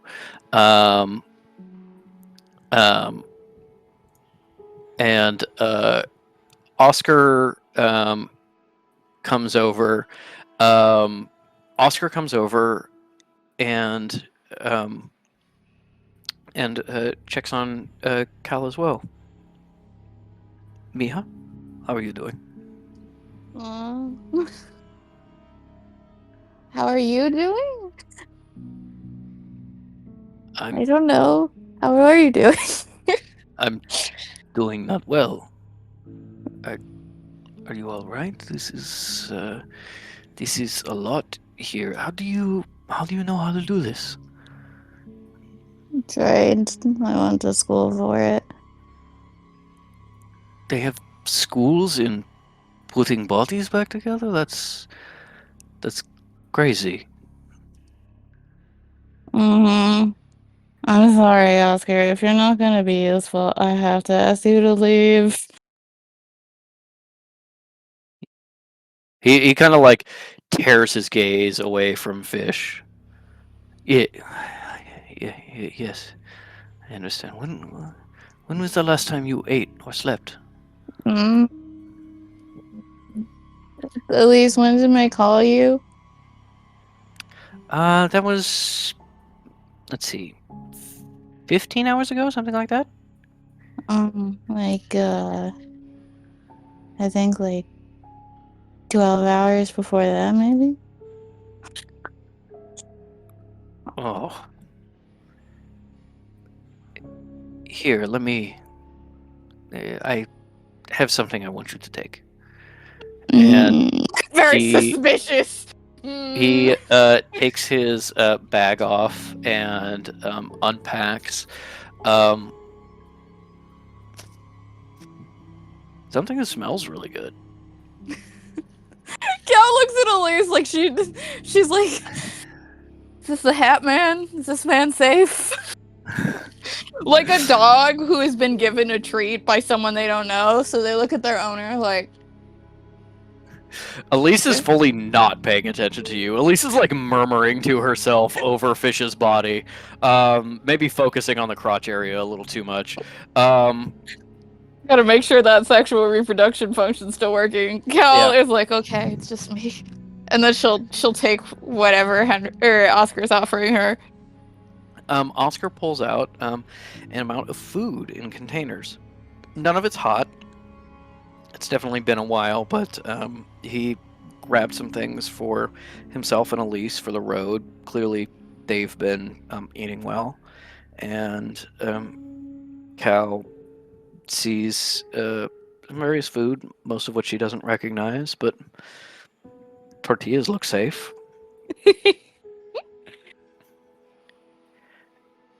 And as Cal starts taking out some tortillas and munching on them, kind of going in and out of consciousness or awareness, Elise takes over.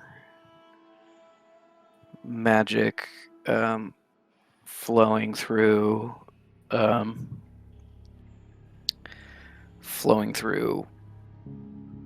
Fish, sensing, checking things,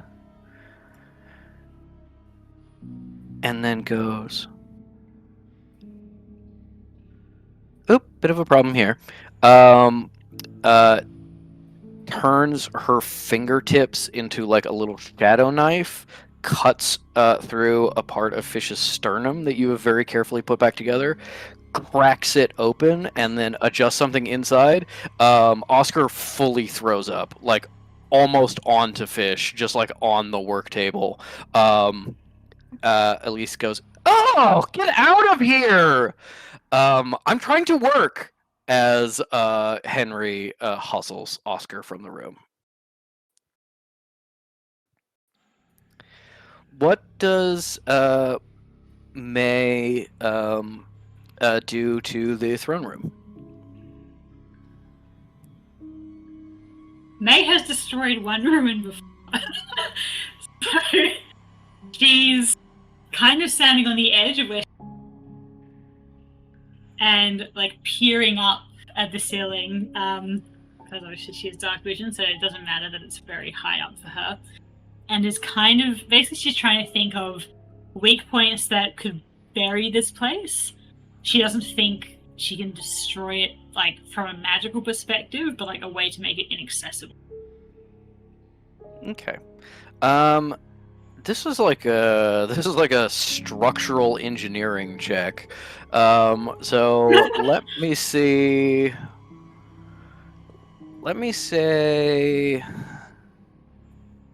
No, you know what? Give me an engineering check. That will be just raw intelligence. Sure. 16. Do I want to boost it? No. With the 16, you think there are two major options. One is collapse the most obvious entrance and exit to this room.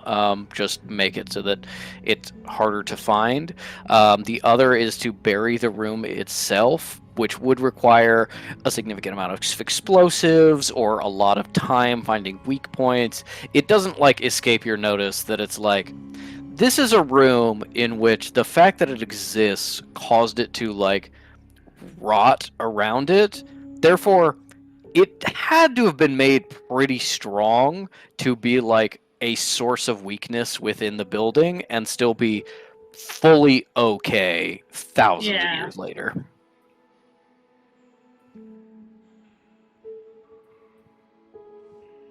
Is there a way to make the rot worse?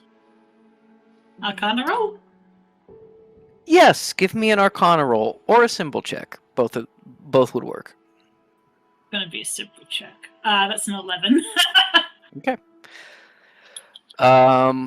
With an 11, you look at this second nexus of symbols, the thing that anchor the reality of this place and resist the rot of the Faceless Ones. And you think that negating those or shutting them off in some way would probably make the rot a lot worse. It may not happen immediately, so it may be good to try and do that and then, like seal the entrances or something. Yeah. You also, with an 11, can't really quite figure out how to shut those off. Okay. Is the remnant acting up, seeing the throne again? Yes, it is. And the entire time that you have been exploring, you have been essentially making wisdom saving throws where it's been like, now look at this, isn't that cool? And take notes. And you're like, I am doing the thing that you want, and I'm doing it to help others, not to help myself. Like, it is becoming more and more distanced from your personality. It's almost separated into its own like voice in your head rather than seeming like your own thoughts. Hmm.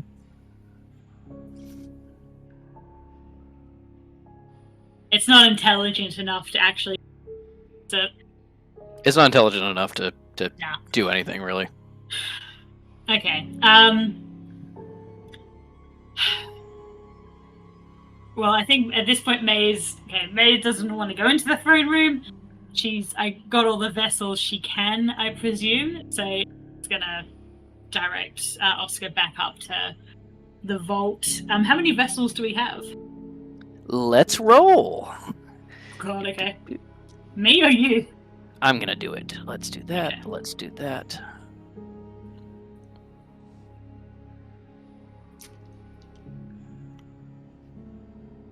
Okay. You've found 6 that contain various essences or liquids that you and Oscar have determined are valuable or useful. There are other ones that you don't know what they do, and so you can plug them in and take the risk, but there are 6 that you're pretty sure will help. And how many that I'm not sure about? How many you're not sure about? Yeah. An additional 5. When we get back to the vault, May is going to bunker down just outside it with Oscar and start ritual identifying that I'm sure about. Okay. As you head back then, we will do a little bit of a time skip as things go forward.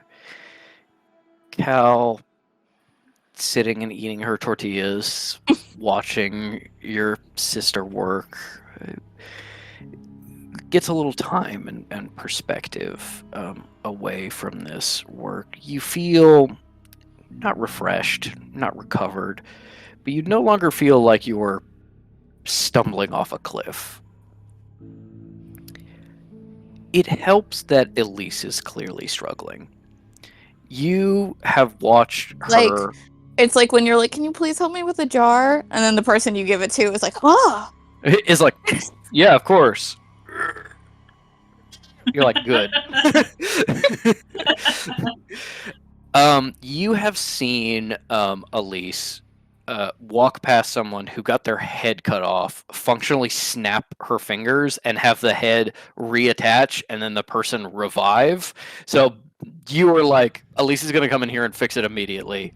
And the fact that she can't kind of sucks, but also a little bit gratifying. Essentially, what Elise ends up doing is she is able to test Fish's body. So she can check over your work and know where any potential problems are and reinforce them. You are freed from your perfectionism. There are no mistakes you can make. And as you,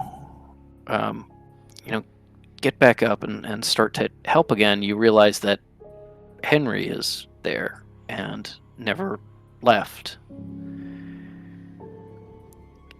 Fish is still a sight to behold, and Henry looks incredibly queasy. But when you ask for a tool, he hands it to you. And as the two of you work next to Elise, he starts to point things out to you very hesitantly at first.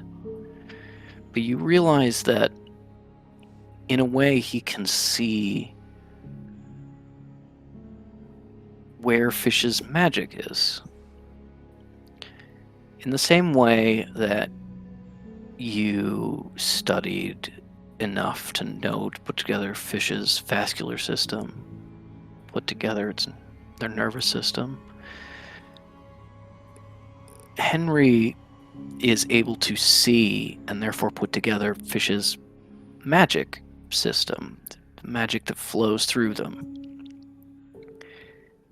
And with you and Elise and Henry working together, you are able to reconstruct Fish.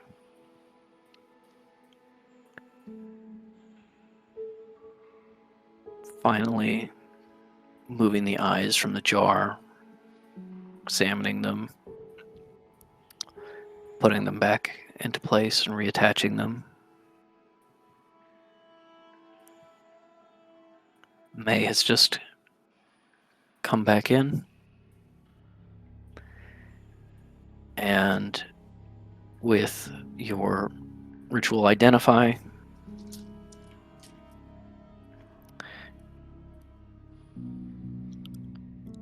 let's see. Yeah, that's how I want to do that. Of the 5 that you didn't know what you did, you have managed to eliminate all but one of them. That one you do know is potentially a bit risky to use, but is not hazardous the way the other ones are. You will make the choice to use this last vessel to help revive Fish. I will roll on a failure. This will actually heighten the DC for bringing Fish back. It will hurt bringing Fish back.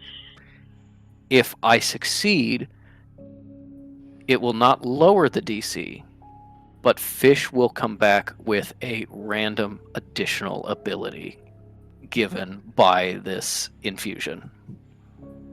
But I don't know if it's worth heightening the DC for that.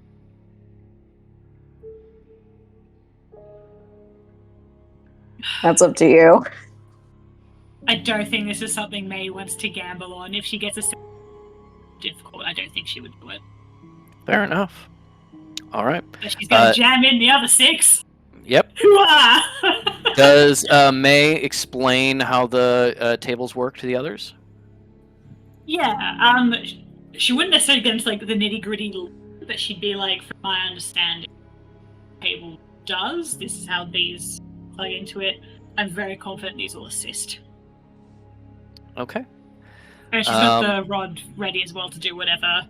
Yeah. Then, as you explain that, Cal and Elise put their hands on Fish's naked body. Pieces are they no now? longer. Fish jolts up and goes, "You get your hands off. You stay." The pieces are now not warm, but no longer chill, as handling them has warmed them up. And you and Elise link hands over Fish's chest, and Elise says, "Am I following you, or are you following me?" Cal is very surprised at that. And he's like, "I suppose I know fish and their magic better." Small nod. And the two of you prepare to help bring Fish back. May, Oscar, and Henry go to various tables, carefully lay on them, heads turned towards Fish. May turning them on, giving what vitality they can to Fish's body. May having plugged in these other 6 vessels. And now I need Cal and Elise to roll me a medicine check with 3 people hooked up to the table and 6 vessels. The DC is 9 lower than it was before, which means not cumulatively, one of you, Elise or Cal, needs to roll above a 21. Okay. Flash of Genius and other things like that are still in effect. I'll give Elise the guidance. Okay. I make sure my Elise stats are here. Yes. For me, it's only a 12.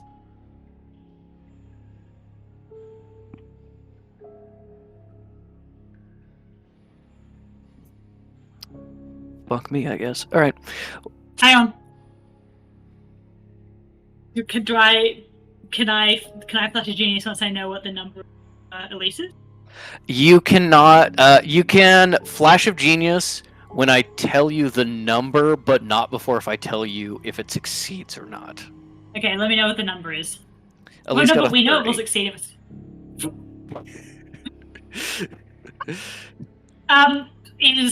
if May flash a genius is Cal, is that you? Basically, like it's done.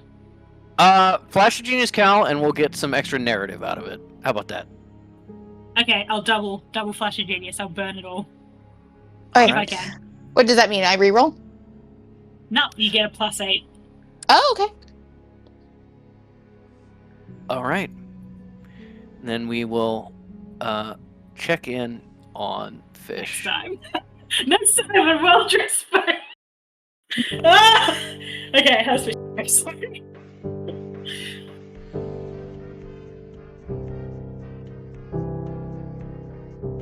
Fish find themselves beyond the pale,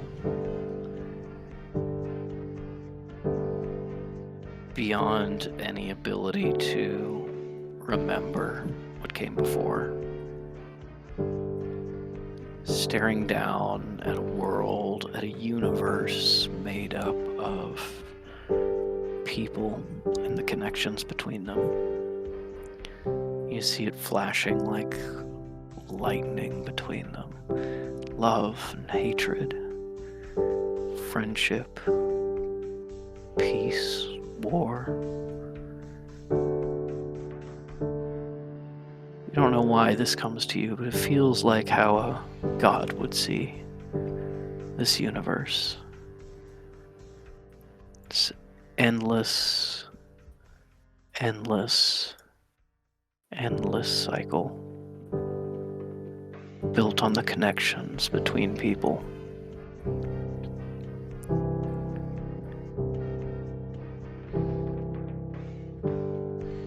And as you look at them, something stirs within you.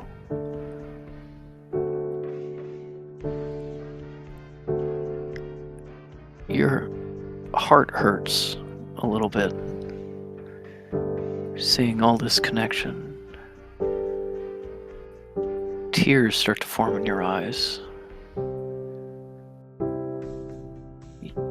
You've been numb for so long that feeling hurts.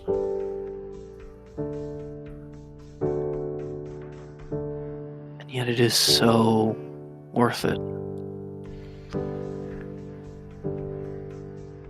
Watch all of these little dramas, these bits of connection between all of these people, all through history. You can see them now, not just here, but reaching out to you. Fine little threads dancing on an invisible wind in front of you, not quite reaching them. You know you could reach out to them, bring them close, but it would hurt. It would hurt so badly. You are here now. You've been at peace, placed beyond pain. Maybe it'll be worth it. What do you do? Will be worth it. As you invite the threads closer, they float like gossamer, like falling snow, start to subtly wrap together.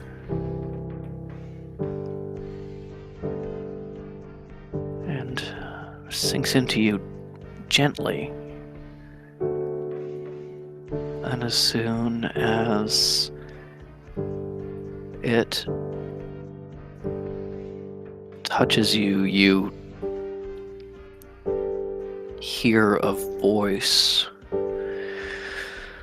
A voice you don't recognize, you don't know, but you feel the connections with. You feel a sense of family, a sense of safety, a sense of coming home for the first time ever.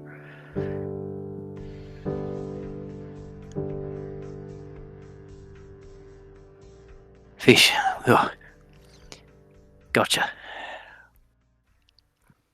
Can't be going yet. Got a lot of people here who are looking for you. Dad. Yeah. You remember. There's someone else here. Say hi. Dad? Dad? Dad, I can barely hear you. Are you coming back? Yep. Yes. Yes, I am. I'm coming back. Okay, good. There's a lot of people who've been working really hard to bring you back. There's May, and there's Cal, and there's Oscar, and there's Henry, and even Elise is here. Oh. That's great. As long as I don't have to talk to her. I can talk to her for you and say thank you. But they've been working really hard. Yep. I'm coming. I'm coming back. Okay. I'll see you soon, Dad. Yeah. I look forward to it.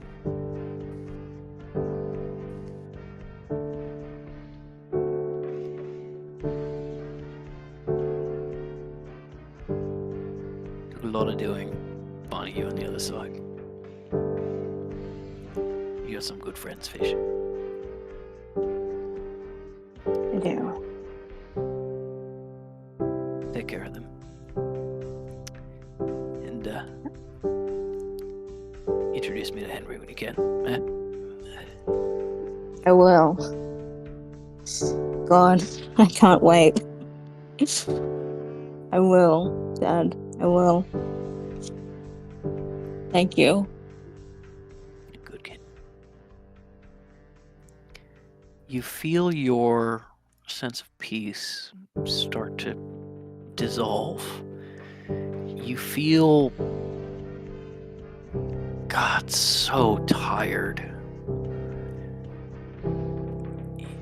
You feel like you've been awake for days, hungry and thirsty.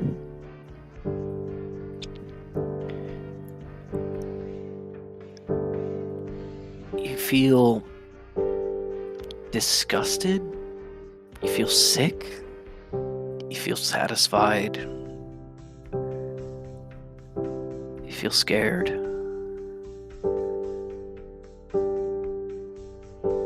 Not your feelings, but those connecting to you. As they pull you back from the beyond. And suddenly, you find yourself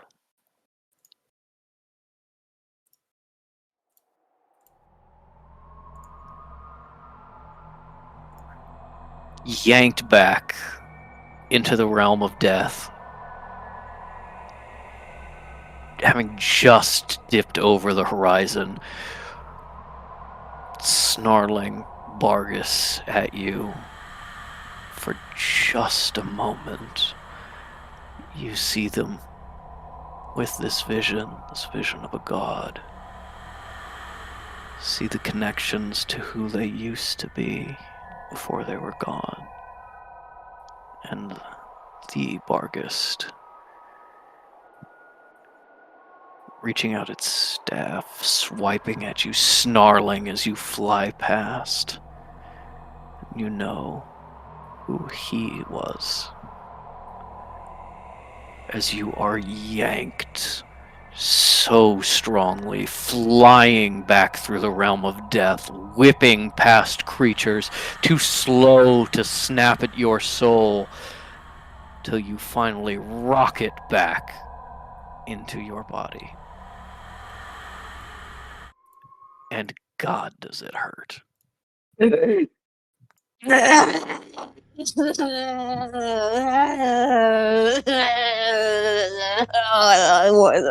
Hey guys.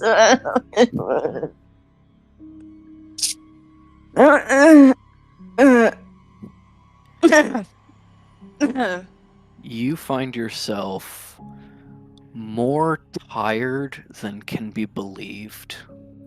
9 exhaustion levels. Actually has 3 exhaustion levels, Oh, but really? also has a actually no wait. What does 9 feel Oh like? no, it's 4 exhaustion levels canonically. Yes, that's the effect of the raise dead spell.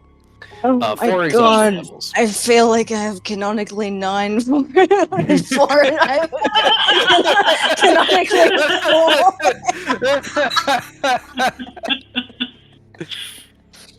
4. You're I muted, hon. You're muted. Oh, it feels like 9, man. God keeps telling me it's 4, but it doesn't fucking feel like it. Mhm. So with 4 exhaustion levels, you get -4 to every d20 you roll. Your speed is decreased by 10. Your maximum health is halved. Rad. And 1 level of that will disappear every long rest you have. Colliginous also has that effect. 4 levels of exhaustion. It With- hurt to exist. Yes, But and I you are imagine that having my eyes open is the worst feeling in the world. But who am I seeing? You see, you look up, At least And there scooch is- someone out of it. It's me. there is Elise looking down on you, hands on your chest. Ah! I was there is- officially And there's Cal. because like drags gaze over to her. Goes, oh, Denia. Colleginous. The others rush around you, crowding a little too much, but you wouldn't ask them for space for the world. You had all the space you could possibly have. You see Oscar, Henry, May, The Hat Man. the Hat Man, Jonas, Oh my god, Couple of that American- man. a couple It's of the American end of stars. Evangelion.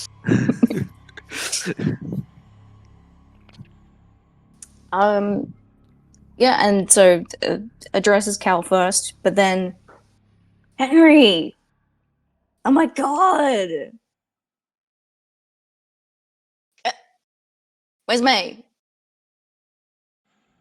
Who muscles past Elise?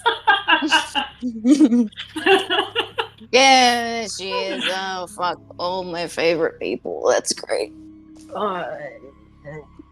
It's a relief to know they're as eloquent as ever. But then he's like wiping away tears as she says it.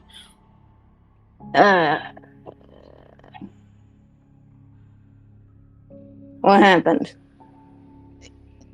Take a wild guess.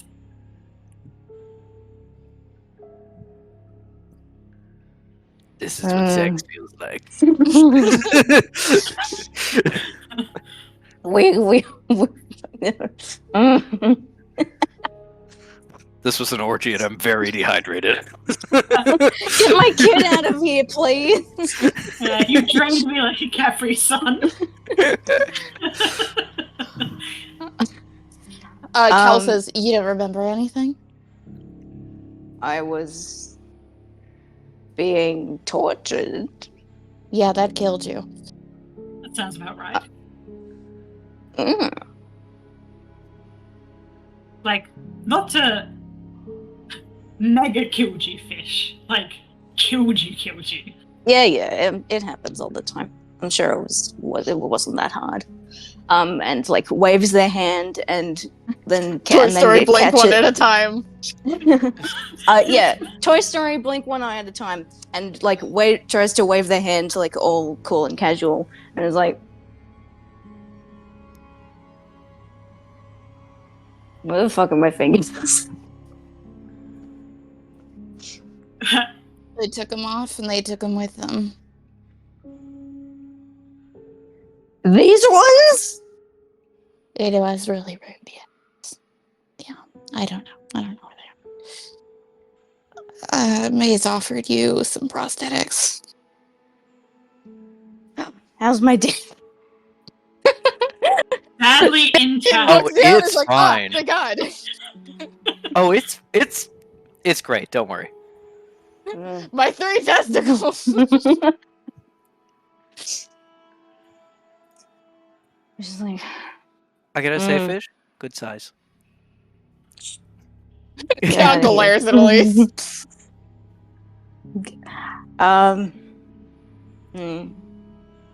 Okay. Find familiar. Cal's like, you might want to wait, just based on like all the gore and the lack of clothes. Yeah. You cast Find Familiar. Using magic feels like you set your veins on fire. It hurts. Okay, can you like abort so a bad. spell midway, because Nope. they would be like, "Damn!" All right, then they scream. They go, "I'm gonna hold on." I get kicking her back. Ah!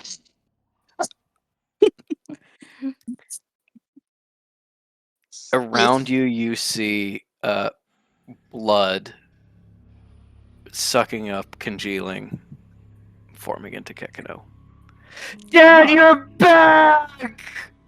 Oh my goodness! He shakes and just like sheds blood until he's totally clean again. Dad, you're back! I love you so much, Dad. I love you too, buddy. I love all of you. Not you, Elise. You know You, love May. And you, Henry. And you, Caligulus. I am also here. And you, Oscar. Just making I sure. didn't see you.